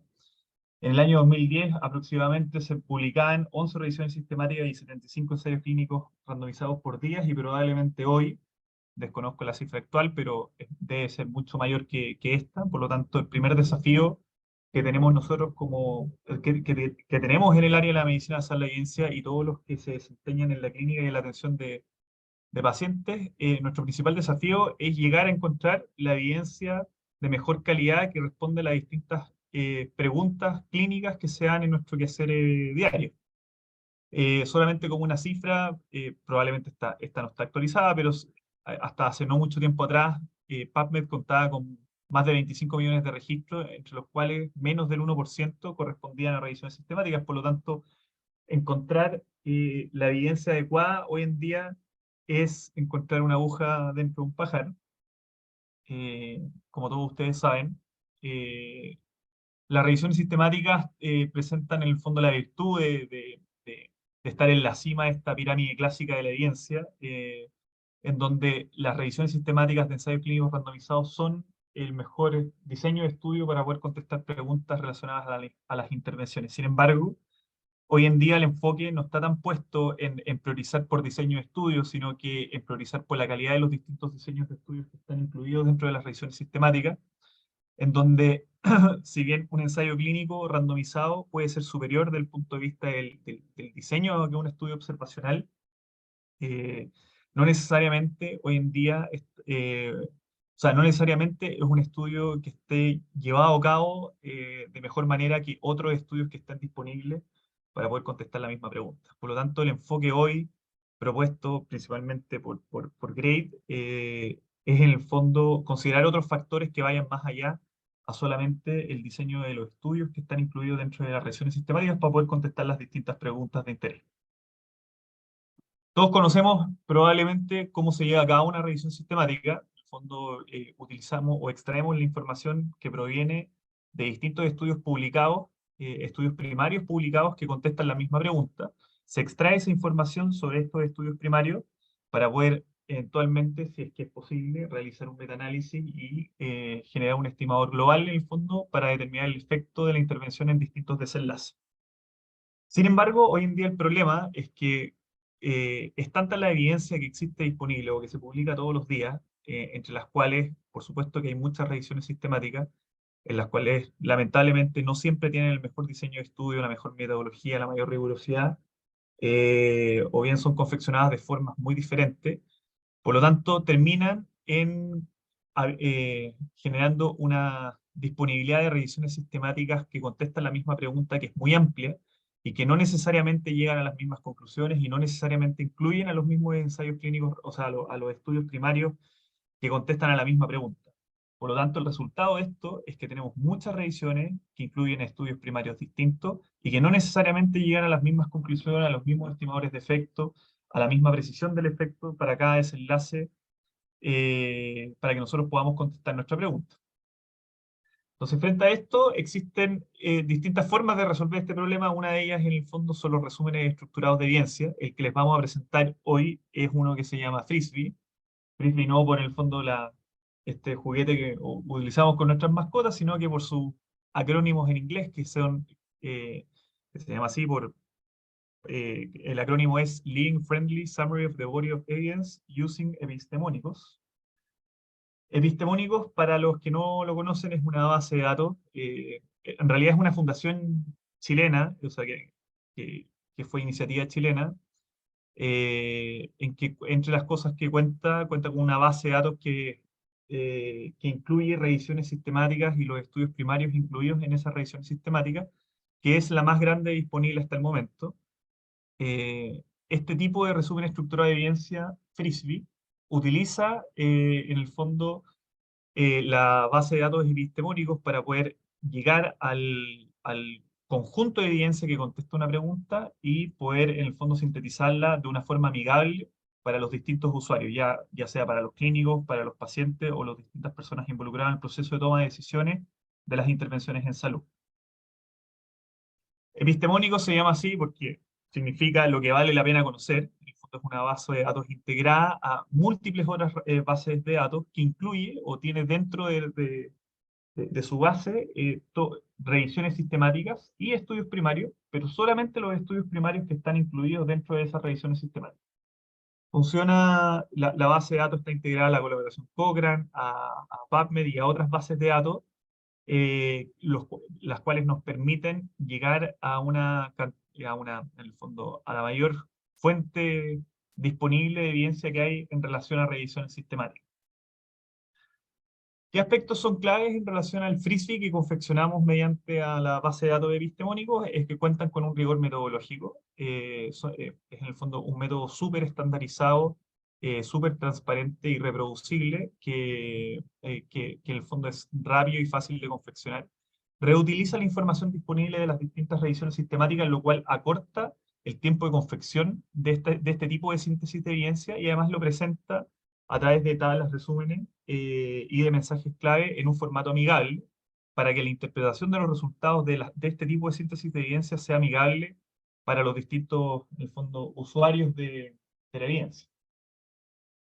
¿Cómo se confecciona? Primero se selecciona el cuerpo de la evidencia a través de la base de epistemónicos. Esto se realiza haciendo una estrategia de búsqueda en la base de datos, en donde se seleccionan los estudios a incluir en los Frisbee son las revisiones sistemáticas que contestan una pregunta de interés. A estas revisiones sistemáticas, en el fondo, se genera un vínculo entre las revisiones y los distintos estudios primarios que están incluidos en las revisiones que nosotros seleccionamos. Al hacer ese vínculo, nosotros podemos realizar una matriz de evidencia, que es una herramienta gráfica que vincula todas las revisiones sistemáticas y los estudios primarios que están conectados entre sí por medio del vínculo que existe entre los estudios primarios y las distintas revisiones sistemáticas. De esta manera nosotros podemos, en el fondo, rápidamente, o sea, de una forma gráfica, representar todo el conjunto de evidencia que existe a través de las revisiones sistemáticas que contestan la misma pregunta. Luego hacemos la extracción de datos de los estudios primarios, de la información de los estudios primarios, pero a través de las revisiones sistemáticas. Esto significa que vamos a buscar los datos disponibles en las revisiones sistemáticas que vienen a su vez de los estudios primarios. Estos datos, si es que es posible, realizamos metaanálisis en el fondo para poder llegar a un estimador global de efecto con su respectiva precisión. Aplicamos la metodología GRADE para poder calcular un nivel de certeza o credibilidad de la evidencia de los distintos desenlaces, de la magnitud de efecto de los distintos desenlaces que estamos reportando. Lo resumimos en una tabla de resúmenes de hallazgo y además aportamos en el fondo a la discusión con distintos elementos que les voy a presentar más adelante. La primera parte, como les comentaba, es hacer una estrategia de búsqueda en esta base de datos epistemónicos, seleccionar los estudios que vamos a incluir, que son revisiones sistemáticas, identificar estos estudios primarios que están incluidos dentro de estas revisiones sistemáticas y vincularlos con sus respectivas revisiones. Esto nos genera un link entre los estudios primarios y las revisiones sistemáticas y a su vez un link entre revisiones sistemáticas entre sí que comparten estudios primarios. De esta manera nosotros podemos confeccionar estas matrices de evidencia. Acá les traje una para que la conozcan en el fondo, sobre un frisbee que publicamos hace poco, que habla, o sea, no hace poco, hace un par de años, que habla sobre el uso de una mini placa versus 2 mini placas para la fijación de fracturas de ángulo mandibular. Solo como ejemplo, en las columnas, perdón, en las filas, podemos observar cuáles son las revisiones sistemáticas que son los estudios que se incluyeron dentro de esta matriz. En las columnas podemos observar cuáles son los estudios primarios que fueron incluidos dentro de estas revisiones sistemáticas, y los cuadrados verdes en el fondo representan dónde están incluidos los distintos estudios primarios en las distintas, en el fondo, revisiones sistemáticas. Y de esta forma nosotros podemos visualizar de una forma adecuada dónde están, en el fondo, incluidos los distintos estudios primarios en las distintas revisiones sistemáticas que contestan la misma pregunta. Y como bien nos podemos fijar en el caso de esta matriz, hay muchos estudios primarios que están incluidos en algunas revisiones, pero no están incluidos a su vez en otras. Por lo tanto, el conjunto o el síntesis de evidencia o el conjunto de información proveniente de los estudios primarios en el fondo, generalmente los frisbee llega a ser con un scoping un poco más amplio, ya que cada revisión de por sí no logra abordar todos los estudios primarios que hay disponibles para contestar una pregunta. Además, la matriz de evidencia presenta otros usos. Por ejemplo, acá podemos filtrar por ensayos clínicos randomizados, por estudios observacionales u otros diseños de estudio, y además nos aporta con una herramienta que es bastante útil, que se llama More Evidence, que en el fondo nos avisa cuando ingresa a la plataforma una revisión sistemática nueva que comparta algún estudio primario con las revisiones que están incluidas en la matriz. Por lo tanto, nos avisa cuando hay alguna otra revisión sistemática o algún estudio primario que potencialmente podría ser relevante para este conjunto de evidencia. Uno de los puntos débiles de la confección de los frisbee es la evaluación de riesgo de sesgo. Esto es una opinión personal, ya que en el fondo nosotros, al confeccionar el frisbee, reutilizamos la evaluación de riesgo de sesgo de las mismas revisiones sistemáticas que están incluidas en el frisbee. No se hace una evaluación de riesgo de sesgo propiamente tal, porque nosotros no extraemos los datos ni hacemos un análisis de la validez interna en cada estudio primario, sino que reutilizamos la información proveniente de las distintas revisiones sistemáticas, lo cual se podría considerar un punto débil por varias razones. Una, porque no todas las revisiones, en el fondo, ni siquiera cuentan con la evaluación de riesgo de sesgo. Generalmente hay una gran variedad en relación a las herramientas de evaluación de riesgo de sesgo que se utilizan en el fondo las distintas revisiones sistemáticas. A todos nos encantaría que ocuparan la herramienta ROP o ROP2 para evaluar ensayos clínicos randomizados. Sin embargo, lo que no hemos dado cuenta en la práctica es que existe una gran variedad de herramientas para evaluar riesgo de sesgo que no siempre son bien utilizadas. Por lo tanto, este es uno de los puntos difíciles en la confección del frisbee. Sin embargo, lo que se trata de hacer es hacer una especie de resumen en el fondo de la valorización de riesgo de sesgo para cada estudio primario incluido en las distintas revisiones sistemáticas. Luego se extraen los datos a través de las revisiones sistemáticas de los distintos estudios primarios, se sintetizan a través de un metaanálisis si es que es posible, para luego en el fondo calcular una magnitud global de efecto y su magnitud y una precisión del efecto para cada desenlace. Ahora el problema es que como esto es investigación terciaria en el fondo, no estamos haciendo una revisión, una investigación sistemática, una valoración de riesgo de sesgo propiamente tal, nosotros vamos a calcular un estimador global con una precisión para cada desenlace. Sin embargo, tenemos que determinar también cuál es la credibilidad de los resultados que nosotros estamos presentando, y para eso utilizamos la herramienta Grade, para no solamente transparentar la magnitud y la precisión del efecto, sino que para transparentar cuál es la credibilidad para cada desenlace que está reportado. Esta metodología en el fondo considera no solamente el diseño de estudio de los estudios que están incluidos dentro de las revisiones sistemáticas, que a su vez están incluidos dentro del FRISBE, sino que además considera otros factores principalmente enfocados a la calidad metodológica de los estudios incluidos. Genera una evidencia para cada outcome, no solamente la magnitud del efecto y la precisión del efecto, sino que también nos entrega un nivel de credibilidad de los distintos resultados, asegurando un proceso sistemático y transparente, porque es reproducible. GRADE tiene dos, en el fondo, utilidades, principalmente para calcular el nivel de certeza o confianza de la evidencia que nosotros estamos presentando en síntesis de evidencia, no solamente revisiones sistemáticas, y también para generar recomendaciones en guías de práctica clínica. En el caso del FRISBE, como es un tipo de síntesis de evidencia, nos vamos a quedar con el primer punto.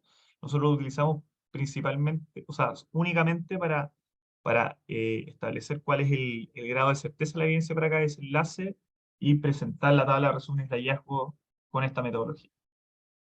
¿Cómo se calcula el nivel de certeza de la evidencia con la metodología GRADE? Partimos en el fondo evaluando con un alto nivel de certeza de la evidencia si los estudios primarios incluidos en las revisiones sistemáticas son ensayos clínicos randomizados. Y estos pueden disminuir su calidad o disminuir su grado de certeza en función de los siguientes factores: el riesgo de sesgo, la inconsistencia, la evidencia indirecta, la imprecisión y el sesgo de publicación. Por otro lado, en el fondo, si es que el conjunto de evidencia proviene principalmente de estudios observacionales que están incluidos en estas revisiones sistemáticas, el nivel de certeza parte como bajo, y este puede subir o bajar en función de los siguientes efectos, de los siguientes factores, que son la magnitud del efecto, el control de los factores confundentes y la gradiente de observación. De esta manera nosotros podemos calcular para cada desenlace si es que la evidencia que nosotros estamos presentando es alta, moderada, baja o muy baja.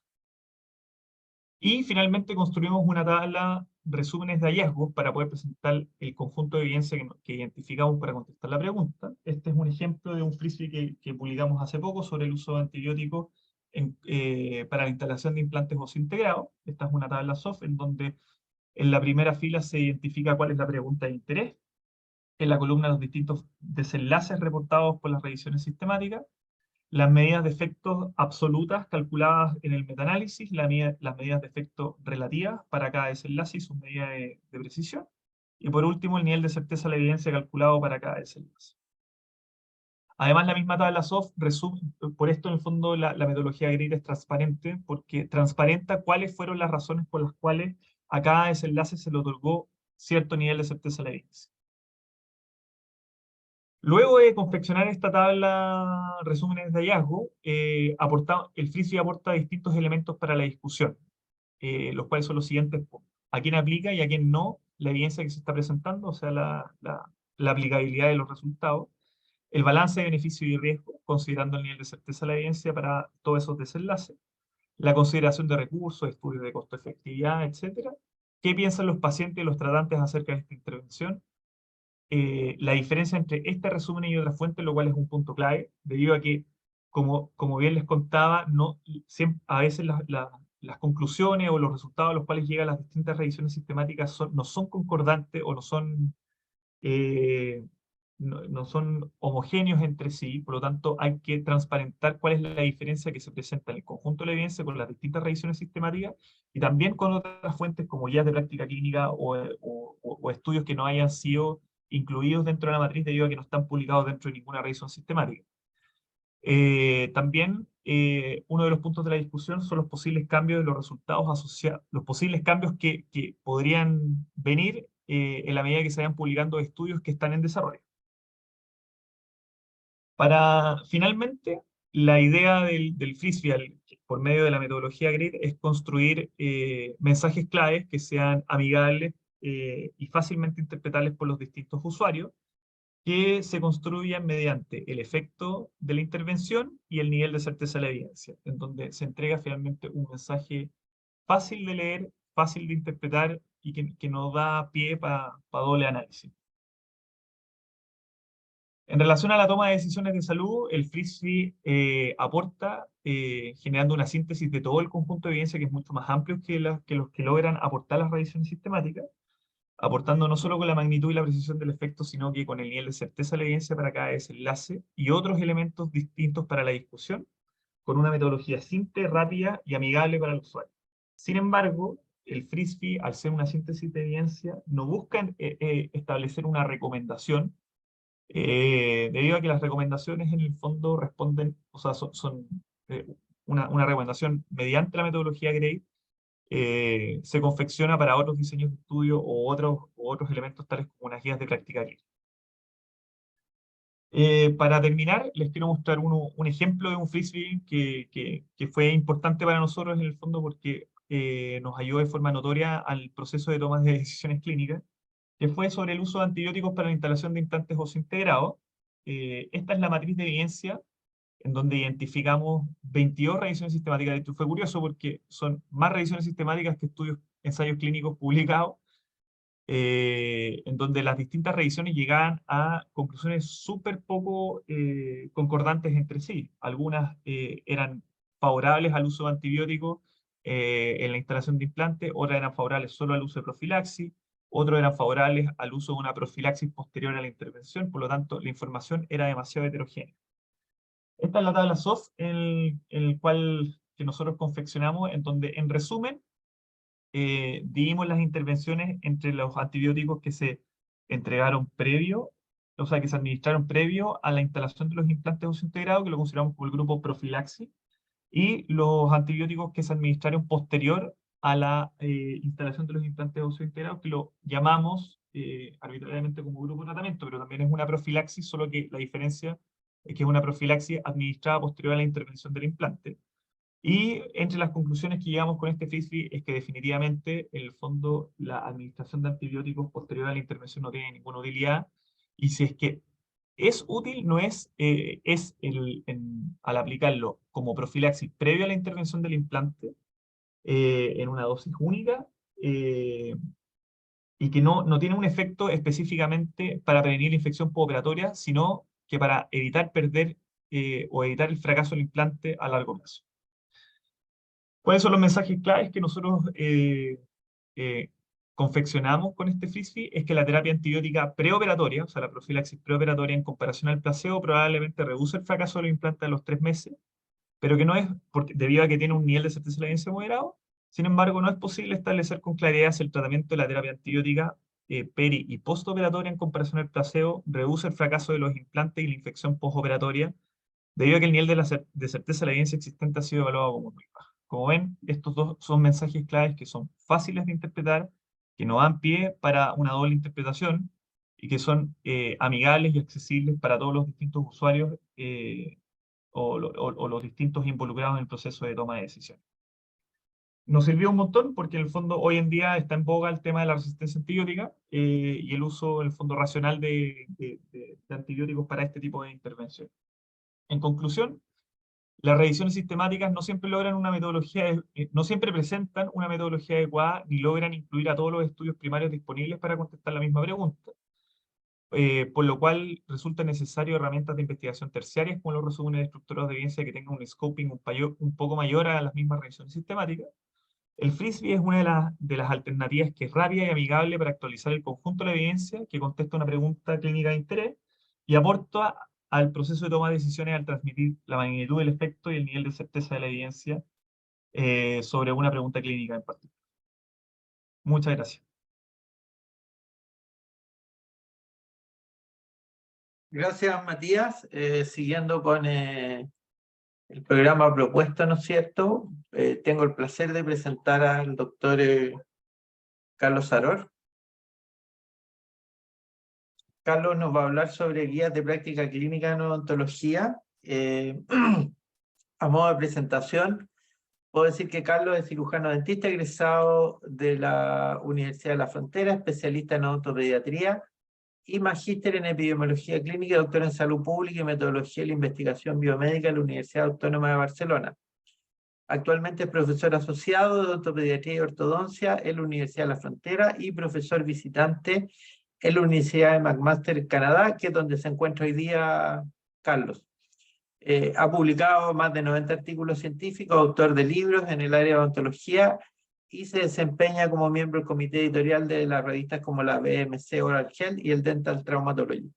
Bienvenido, Carlos, un gusto tenerte aquí y el auditorio es tuyo. Ojalá que podamos respetar el tiempo, por favor, para que nos quede tiempo para contestar 3 o 4 preguntas que ya nos hicieron llegar. Ok, bueno, bueno, primero gracias Julio por la presentación. Buenos días a todos y todas. Bueno, obviamente quiero comenzar a agradecer la invitación de la Red Cochrane Iberoamericana. Son buenos amigos y que estoy muy feliz acá de poder compartir y discutir algunos temas relacionados con la ontología basada en la evidencia y la síntesis de la evidencia en particular. Bueno, como ya Julio mencionó, en esta presentación intentaré abordar temas relacionados con la relevancia de las guías de práctica clínica. Voy a hablar de algunos aspectos que a mi juicio y desde mi experiencia son relevantes en el proceso de desarrollo de las guías de práctica clínica. Y finalmente pretendo presentar o mostrar el estado actual de las guías de práctica clínica en el área ontológica. Bueno, ahora voy a proyectar. Un segundo.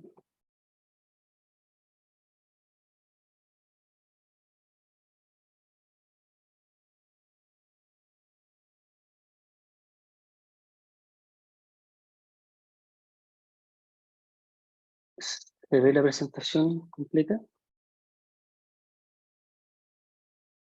Sí, se ve perfecta. Sí. Bien, gracias Julio. Bueno, también comenzar declarando que no tengo ningún conflicto de interés financiero relacionado con la presentación y posiblemente algún tipo de potencial conflicto de interés intelectual por participar de algunos grupos científicos que haré referencia durante esta presentación. Bueno, los que somos clínicos, yo también trabajo en un hospital en el sur de Chile. Todos los días y de alguna manera nos vemos enfrentados a tomar decisiones sobre cuál es la mejor opción terapéutica para nuestros pacientes. En algunas ocasiones podemos tener muy claro cómo actuar, pero esa misma decisión puede ser incluso más compleja en un paciente con ciertas características o en contextos diferentes al habitual. Como por ejemplo podemos ver acá en estas imágenes, en la imagen del lado derecho, en donde en este primer caso podemos tener la incertidumbre de cuál sería el tratamiento más adecuado para este preescolar, que es un preescolar de difícil manejo, con caries temprana de infancia severa, en el contexto de la atención primaria, y por lo tanto tener que decir, por ejemplo, cuál es la mejor opción terapéutica entre el flúor de aminoplata o la técnica restauradora atraumática. O por otro lado tenemos acá en la otra imagen del lado derecho, también un preescolar que acude a urgencia con una fractura coronoradicular complicada, un excesivo primario, y también tener que decidir, considerando la ansiedad de ese paciente al momento de la urgencia, si solo realizamos la exoncia del fragmento coronario o realizamos la exoncia completa. Y por lo tanto, de alguna manera, cada vez que nos vemos enfrentados a estas situaciones clínicas, de manera consciente o inconsciente, estamos evaluando los beneficios y los daños potenciales a corto y largo plazo. También tenemos que evaluar los valores y preferencias de los pacientes y obviamente los costos asociados a estas opciones terapéuticas antes de poder llegar a una decisión que sea consistente con los intereses del paciente y obviamente una decisión que muestre la efectividad esperada. Y para poder hacer este análisis, conocer la evidencia es clave en el momento de tomar decisiones clínicas, pero ya hemos escuchado durante esta mañana que lamentablemente la toma de decisiones se torna cada vez más compleja, dado que cada día aparecen nuevas tecnologías sanitarias, como materiales dentales en nuestro caso, medicamentos, diferentes tipos de equipamiento. Y en respuesta a eso, obviamente, hay también una gran cantidad de información disponible y poco tiempo para poder mantenernos actualizados. Y ahora algo también muy importante, que uno como clínico lo ha notado en los últimos tiempos, que cada vez tenemos pacientes mucho más informados y por lo tanto también debemos ser capaces de darle respuesta a sus inquietudes basadas en la mejor evidencia disponible. Por lo tanto, todos los clínicos, los profesionales debemos estar conscientes de estas dificultades y por lo tanto debemos conocer estrategias que nos permitan manejar y mantener en vigencia nuestros conocimientos para tomar las decisiones o las mejores decisiones clínicas basadas en evidencia y considerando obviamente los valores y preferencias de nuestros pacientes. Así como la salud basada en la evidencia y la odontología basada en la evidencia nos entregan estas herramientas para facilitar la toma de decisiones, si bien en un comienzo su enfoque era educar a los clínicos para leer los estudios, ¿no es cierto?, de investigaciones primarias, el paradigma actual de la salud basada en la evidencia o la odontología basada en la evidencia es dirigir a los clínicos a fuentes procesadas de evidencia, y que es lo que hemos estado discutiendo hoy durante la mañana, y que de alguna manera les permitan tomar decisiones de manera confiable y sobre todo rápida. ¿Ya? Bueno, y obviamente dentro de estas herramientas se encuentran, ¿no es cierto?, las guías de práctica clínica, que es el tema que les quiero hablar ahora. Bueno, ¿qué son las guías de práctica clínica? Ahí tenemos una definición. Como dice, las guías de práctica clínica son recomendaciones desarrolladas de forma sistemática, ya porque hay etapas, para ayudar al profesional sanitario y al paciente a tomar las decisiones adecuadas en circunstancias clínicas específicas. Pero para cumplir con este objetivo es necesario que estas guías de práctica clínica sean basadas en la evidencia y por lo tanto deben cumplir con ciertas características para que cumplan con este propósito. ¿Cuáles son estas características que deben tener estas guías de práctica clínica para que sean confiables y obviamente nos permitan tomar decisiones basadas en evidencia? Lo primero, y ha sido el tema también de discusión de la mañana, es obviamente estas guías de práctica clínica tienen que estar basadas en una revisión sistemática de la evidencia existente y que obviamente describa la mejor evidencia disponible. Otro punto relevante es que debe ser desarrollada por un panel multidisciplinario de expertos y representantes de los principales grupos afectados. ¿Ya? Es importante también incluir a los pacientes en el desarrollo de la guía de práctica clínica. Considerar los subgrupos de pacientes importantes y obviamente tener en consideración sus valores y preferencias al momento de entregar una recomendación. Debe estar basado en un proceso explícito y transparente que minimice los sesgos y los conflictos de interés. Por lo tanto, ya vamos a ver algunas metodologías que nos ayudan a eso y a hacer este proceso transparente y que las decisiones de esas recomendaciones queden claras y cómo se fundamentaron. Proporcionar también la calificación de la calidad de la evidencia y la fuerza de las recomendaciones, que también es uno de los puntos relevantes en el proceso de desarrollo de la guía de práctica clínica. Y veremos también, como veremos más adelante, y debe existir un vínculo directo entre sus recomendaciones y la evidencia científica que la respalda. Y finalmente, lo que uno espera es que exista una revisión periódica de las recomendaciones y una actualización cuando surja nueva relevante que obviamente justifique modificarla. Muchas veces las guías no se actualizan de la manera que uno espera y por lo tanto podríamos estar tomando decisiones clínicas no acorde a la evidencia más reciente. Bueno, ¿cuál es la utilidad de la guía de práctica clínica? ¿Por qué son tan importantes? Bueno, uno esperaría que una guía de práctica clínica basada en la evidencia, elaborada de manera adecuada, nos permita reducir o evitar conductas inapropiadas en la práctica clínica y con esto obviamente disminuir la variabilidad que existe muchas veces en la práctica clínica.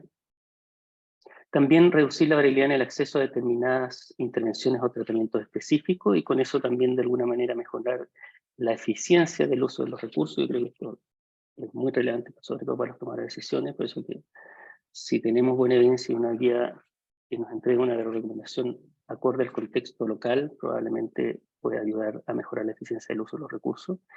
Y también se espera y es deseable que también las guías sirvan como un instrumento de educación continua para el profesional de salud, siempre y cuando estas, como ya les mencionaba, estén actualizadas acorde a la nueva evidencia que se vaya presentando. Como vemos en este diagrama de flujo, el proceso de elaboración o desarrollo de una guía práctica clínica es un proceso complejo, sistemático, porque tenemos estas etapas que ven ahí bien definidas, consume mucho tiempo y recursos, por lo tanto, hacer una guía práctica clínica no es una tarea fácil ni rápida.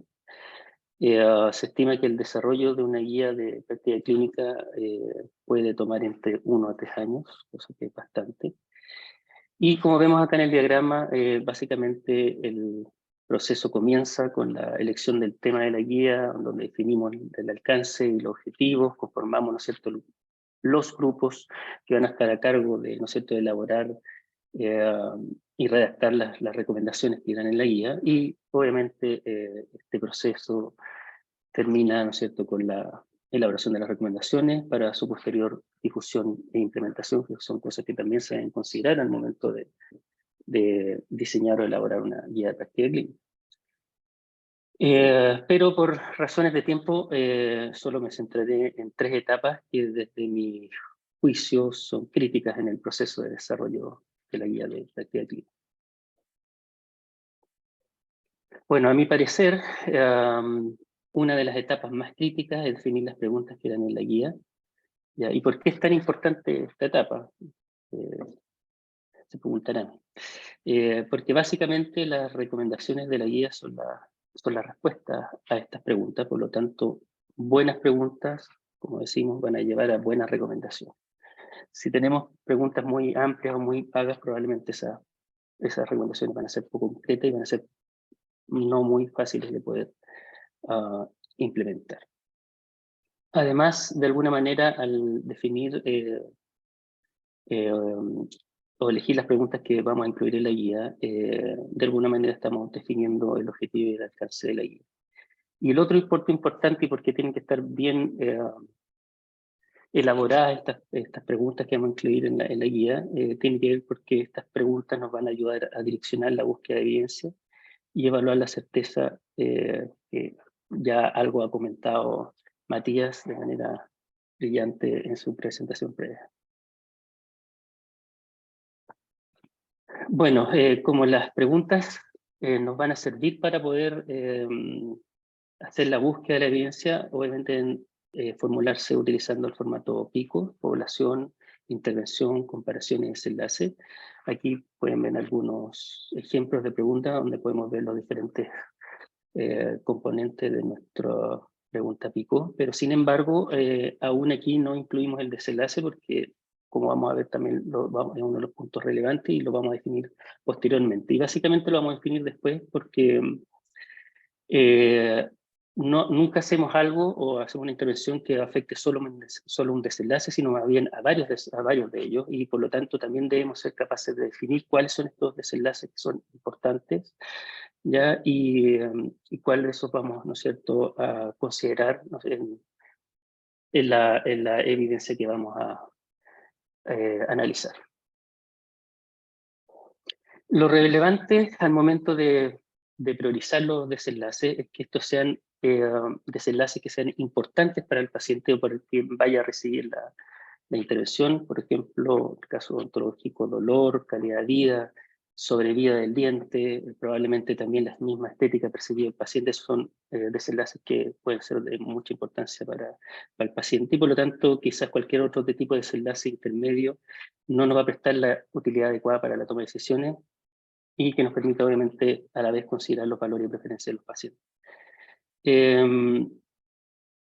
Bueno, está bien importante definirlos bien, de alguna manera, para poder asegurar que cada miembro del panel que está elaborando las recomendaciones tenga la misma comprensión de desenlace al momento de formular las recomendaciones, como vemos acá en el ejemplo que tengo proyectado.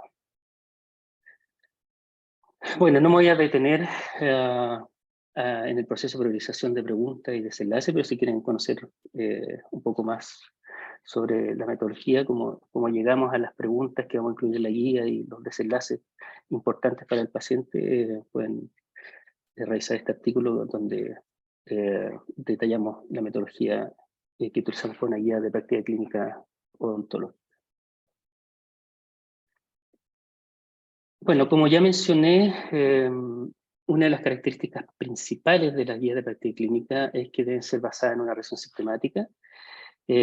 Por lo tanto, basado en las preguntas que ya priorizamos, que se priorizó el panel, ¿no es cierto? Debemos identificar la mejor evidencia disponible que sustente estas recomendaciones. Y para esto debemos hacer revisiones sistemáticas para cada una, ¿no es cierto?, de las preguntas incluidas en la guía de práctica clínica. Y lo otro importante es que no solamente tenemos que buscar evidencia para identificar los efectos de las intervenciones, los beneficios, los riesgos, sino también debemos buscar evidencia sobre los valores y preferencias de los pacientes que piensan o prefieren con respecto a alguna de las intervenciones evaluadas, también evidencia sobre los recursos y los costos necesarios para su implementación, y también evidencia sobre aspectos sobre equidad y otros factores que vamos a ir viendo más adelante. Sin embargo, la evidencia muestra que si bien este es un paso indispensable para que las guías sean confiables, este estudio que está publicado en la PLOS ONE muestra que solamente el 34% de las recomendaciones, bueno, de las guías analizaron sistemáticamente la evidencia para informar las recomendaciones, un 20% evaluó el riesgo de sesgo de los incluidos, y lo que llama también la atención es que solo un 22% de las guías basaron sus resultados en revisiones sistemáticas con análisis cualitativo, y solo un 10% basado en revisiones sistemáticas con análisis cuantitativo, ya sea de comparaciones directas o a través de network metaanálisis. Este estudio publicado en Lancet también confirma lo anterior y muestra que las revisiones sistemáticas o síntesis de evidencia rara vez se utilizan para desarrollar recomendaciones, incluso en las guías de la OMS. Bueno, una vez que ya tenemos la evidencia y hemos determinado la magnitud del efecto, ¿no es cierto?, a través de las revisiones sistemáticas que hemos realizado en los metaanálisis, como ya mencioné, una de las características importantes tiene que ver, y un punto crucial, es evaluar la certeza de la evidencia. Ya Matías lo explicó, pero básicamente es el grado de confianza que tenemos en que la estimación del efecto que determinamos para cada desenlace en nuestras revisiones sistemáticas, en nuestro metaanálisis, es adecuado para apoyar las recomendaciones. ¿Ya? Eso es lo importante ahí, según la extensión, cuando evaluamos la certeza para revisiones sistemáticas o para guía de práctica clínica. Lo importante es saber si que en este caso la certeza es adecuada para apoyar una recomendación. Y bueno, no me voy a detener acá a explicar. Matías ya también explicó muy bien cómo se evalúa la certeza del cuerpo de la evidencia, pero lo importante acá es que la evaluación de la certeza de la evidencia sobre los efectos de la intervención es solamente uno de los factores que debemos evaluar al momento o considerar al momento de tomarla o hacer una recomendación. Bueno, aquí también mostrar que de acuerdo a la evaluación de todos los parámetros, como Matías también había explicado, Gray califica la certeza en 4 niveles: alto, moderado, bajo, muy bajo. Y básicamente cuando la certeza es alta, estamos relativamente seguros de que el efecto real de la intervención se encuentra cerca de nuestra estimación, pero lo importante acá es que esto está cerca de nuestra estimación para formular, ¿no es cierto?, nuestra recomendación. En cambio, cuando la certeza de la evidencia es muy baja, es probable que el efecto real de la intervención sea sustancialmente diferente de nuestra estimación. Por lo tanto, va a haber mucha incertidumbre como para poder recomendar o no una intervención. ¿Ya? Bueno, como ya les mencioné, una vez que ya hablamos de la certeza de la evidencia para cada pregunta, ya podemos elaborar nuestra recomendación. También tener en consideración que, como ya había mencionado, toda toma de decisiones es compleja. Muchas veces no podemos tener los criterios claros, a veces podemos dejar criterios importantes fuera, o simplemente podemos no usar la evidencia adecuada. Y por eso también Gray nos entrega un marco que también de alguna manera sistemático y transparente para elaborar las recomendaciones, que son los famosos marcos ETD o de la evidencia de la decisión. Y lo importante es que los marcos de alguna manera nos ayudan a considerar criterios que son importantes para informar la recomendación y para los cuales debemos contar con la mejor evidencia disponible siempre y cuando sea posible. Entre los factores que estos marcos consideran, como ya mencioné, no solamente está la certeza de la evidencia y el balance de los beneficios y riesgos, sino también considera los valores y preferencias de los pacientes, la magnitud de los recursos necesarios y los costos, aspectos de equidad, aceptabilidad e implementabilidad. Como vemos, hay varios factores que el panel debe considerar antes de poder determinar la dirección y la fuerza de la recomendación. Entonces, con todos estos antecedentes, que obviamente el panel lo analiza de acuerdo a la evidencia que hay, a través de un consenso, de alguna manera, sopesa cada uno de estos criterios para poder definir la dirección, es decir, si está a favor o en contra de la intervención, y califica la fuerza de la recomendación, es decir, hasta qué punto podemos confiar que una intervención genera más beneficios que riesgos si llevamos a la práctica la recomendación.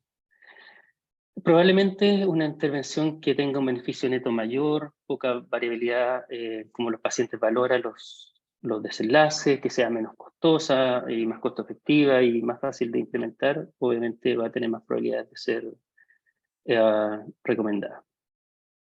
Lo importante y volver a resaltar en esta diapositiva que solamente la certeza de la evidencia o el balance entre los efectos deseables e indeseables no es el único factor que uno considera al momento de llegar a una recomendación.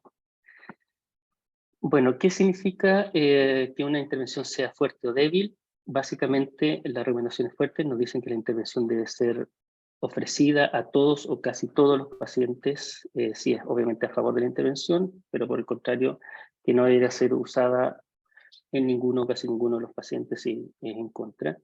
Y por su parte, una recomendación débil o condicional, algunos prefieren usar el término condicional, nos dice que la recomendación que se sugiere debe ser evaluada considerando obviamente las circunstancias clínicas y siempre nunca olvidarnos de las preferencias de los pacientes antes de poder indicarla.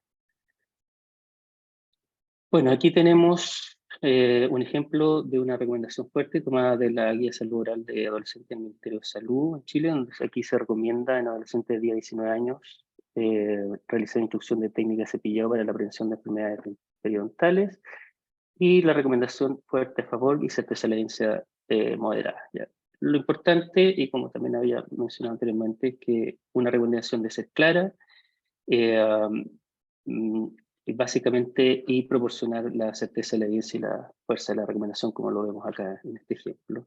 Y generalmente una recomendación fuerte soportada o sustentada por evidencia moderada o alta. Por lo tanto, hay certeza de que los beneficios superan los daños, como en este ejemplo. Pero aquí tenemos un ejemplo de una recomendación condicional de la Guía de Urgencias Odontológicas Ambulatorias también del Ministerio de Salud de Chile. Y generalmente lo que nos está diciendo una recomendación condicional es soportada por evidencia muy baja, probablemente o baja, o probablemente muy baja, por lo tanto va a haber variabilidad en los valores y preferencias de estos pacientes. Y por lo tanto, cuando tenemos una recomendación condicional, tenemos que evaluar la toma de decisiones compartida con el paciente y considerar todos los otros factores que pueden influir en nuestra decisión. Bueno, ya para ir finalizando, como había planificado, una de las cosas que es importante saber es cuál es el estado actual de la guía de práctica clínica en odontología, cuál es su calidad. Son las guías odontológicas confiables para tomar decisiones clínicas. La verdad que, bueno, hay pocos estudios que evalúan la calidad metodológica. La mayoría de estos estudios utilizaron el AGRI, que es una herramienta que nos permite evaluar el rigor metodológico y la transparencia con la que se elaboran las guías de práctica clínica. Y como podemos ver en este gráfico, la calidad de las guías en general es subóptimo independiente del área ontológica, con algunas excepciones, como vemos las guías de cáncer oral y cardiología, y en el área de cardiología parecen tener una mejor diseño, rigor metodológico en su elaboración.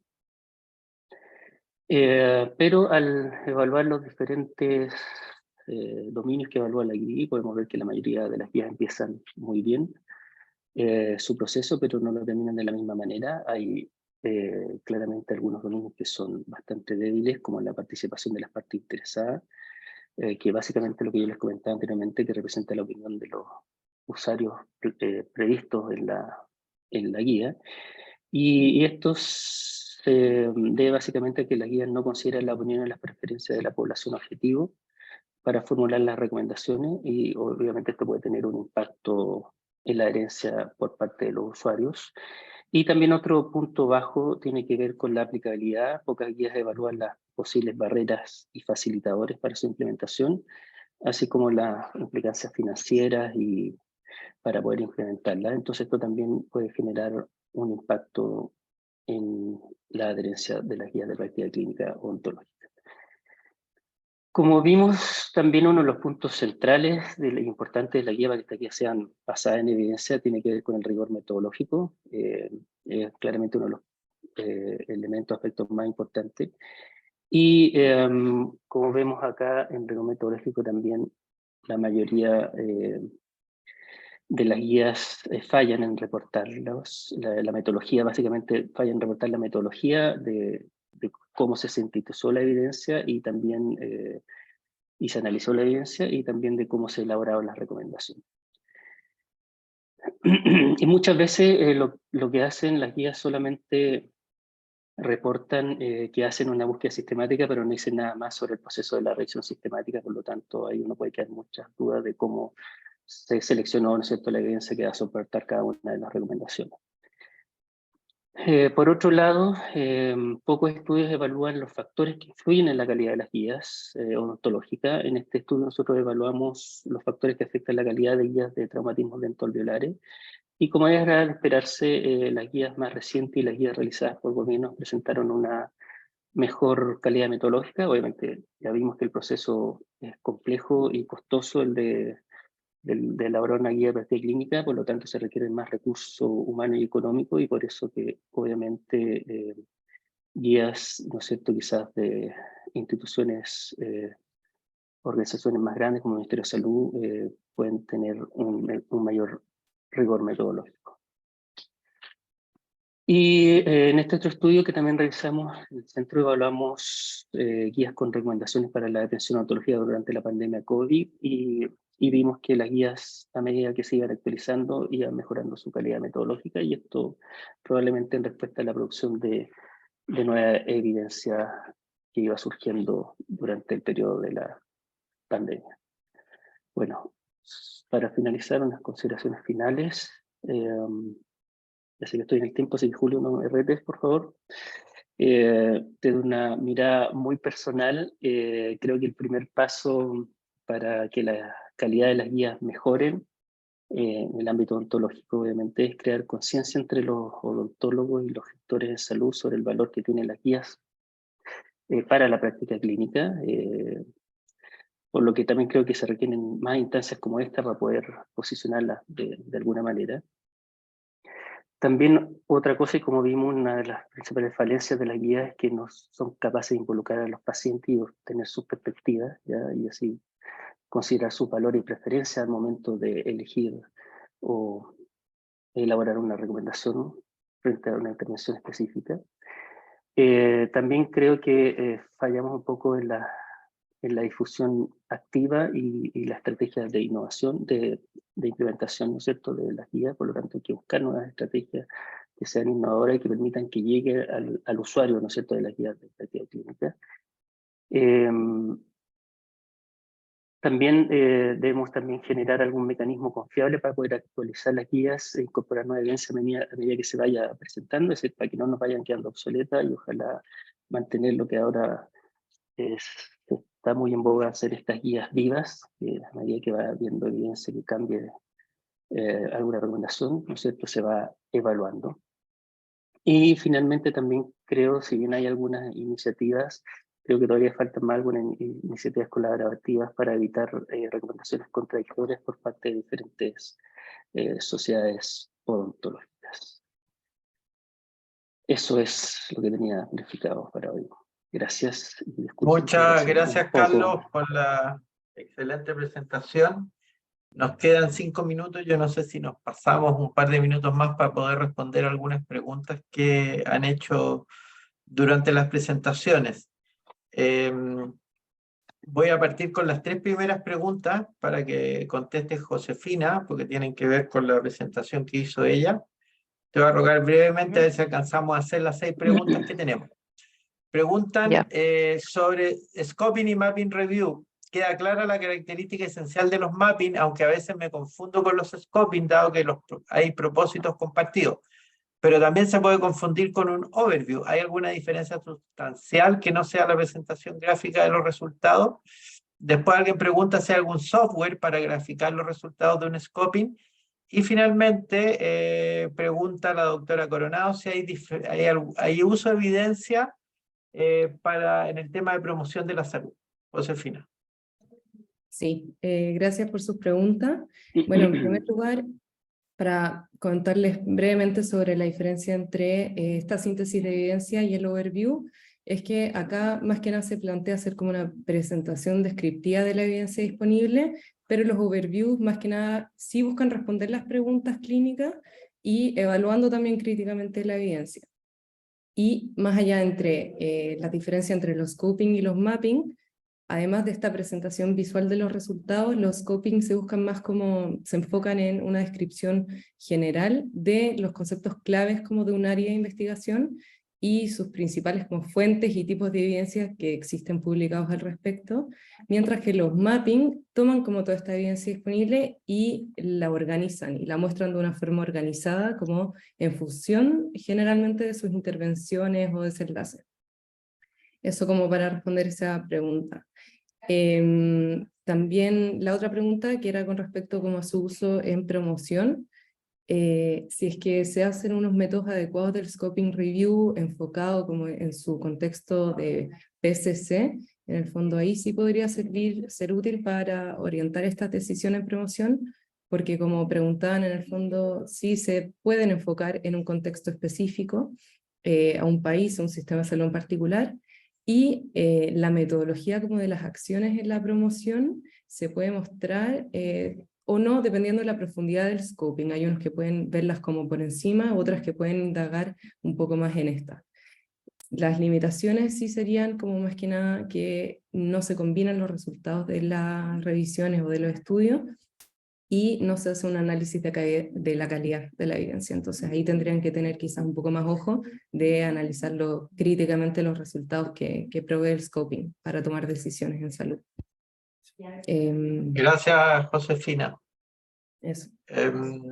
Doctor Saror, le voy a dejar a usted la palabra. Preguntan qué comentarios tiene acerca de la toma de decisiones por parte clínicos o tomadores de decisiones que formulan políticas públicas en salud oral cuando lo disponible no tiene en cuenta mucho los costos con análisis de costo-efectividad, costo-beneficio, costo-utilidad.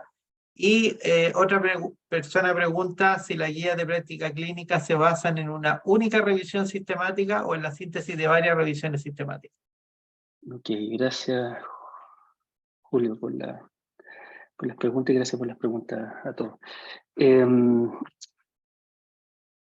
¿Me puedes repetir la primera? Porque era más extensa, entonces quiero responder de Sí, manera preguntan básicamente preguntan si la toma de decisiones en política pública en salud oral cuando está disponible, dice que al parecer no tienen mucho en cuenta los costos de análisis, costo-efectividad, costo-beneficio, costo-utilidad.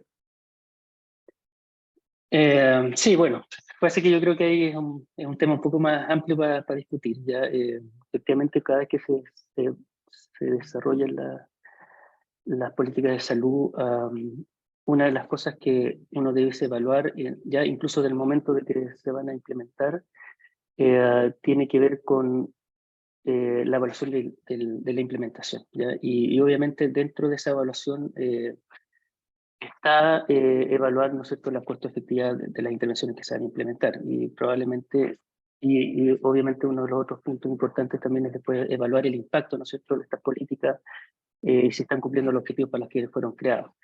Sí, estoy de acuerdo. Creo que cuando se elaboran las políticas son puntos relevantes que se deberían considerar antes de implementarla, porque eso puede generar, obviamente, que su implementación no sea la más adecuada. Pero obviamente tampoco es sencillo a veces poder hacer correctas y adecuadas evaluaciones económicas. También el diseño de las evaluaciones económicas son complejas y muchas veces tampoco tenemos la información como para poder hacer una buena evaluación, pero creo también, concuerdo que son aspectos relevantes que se deben considerar al momento de implementar cualquier tipo de intervención. Y por eso que en las guías de práctica clínica sí, uno eso lo tiene que tener en consideración, ya para saber si de alguna manera recomendamos o no una intervención específica, ¿ya? Y con respecto a la otra pregunta, la respuesta es ambas, ¿ya? Claro, obviamente pasan varias cosas. Primero, no siempre tenemos la evidencia para las preguntas. Muchas veces las preguntas que nos planteamos en las guías de práctica clínica son específicas y por lo tanto hay que generar una revisión sistemática de nuevo, ya de cero. También si tenemos recursos, obviamente lo ideal es generar una revisión sistemática de cero y actualizada y tratar de incluir la mayor cantidad de evidencia disponible, pero muchas veces y por el tiempo y obviamente uno trata de tener y hacer estas recomendaciones lo más rápido posible. Por lo tanto, también es útil poder utilizar, ¿no es cierto?, evidencia de ya revisiones sistemáticas que se encuentran y por lo tanto ahí quizá un overview y remetalizar podría ser una buena opción para informar, ¿no es cierto?, o fundamentar alguna de las recomendaciones de la guía. Espero Gracias, que Carlos. haya respondido las preguntas que me hicieron. Sí, y nos queda, ya estamos un poquito en el tiempo, la última pregunta que vamos a responder para poder cerrar la sesión. Se la vamos a dejar al doctor Alonso Carrasco. ¿Podría usted recomendar algún curso para perfeccionarse en metodología GRADE? Le sugeriría, bueno, la red, GRADE, el grupo GRADE tiene muchos workshops que se realizan habitualmente en ciertas conferencias.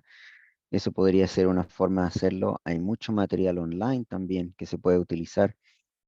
Entonces, si quiere algo presencial, probablemente sería bueno mirar el programa que tiene el grupo GRADE y a lo mejor asistir a un coloquio Cochrane. Eso podría ayudar. A veces en los cursos de IADR, específicamente para aquellos que trabajan en salud oral, también ofrecemos un workshop de GRADE. Eso podría ser otra opción. Y el último, las opciones en línea. Tengo entendido que hay un par de grupos que están ofreciendo workshops online que podrían ser de utilidad. Gracias, Alonso. Quiero agradecer a nuestros panelistas, Alonso, Josefina, Matías, Carlos, las presentaciones que han hecho al Centro Cochrane, que nos dio esta oportunidad de compartir con ustedes la experiencia, y a todos quienes nos han acompañado hoy día. La próxima sesión, que sería la tercera sesión de este año, tendrá ocasión el 4 de julio a las 4 de la tarde de Barcelona. Y el tema será la participación de los estudiantes en producción y transferencia de evidencia en el marco Cochrane. La va a coordinar Rocío Fuentes, del Departamento de Ciencia de la Rehabilitación de la Universidad de las Fronteras de Temuco, en Chile. Muchas gracias a todos por su participación y nos veremos entonces el 4 de julio. Muchas gracias. Gracias, que estén bien.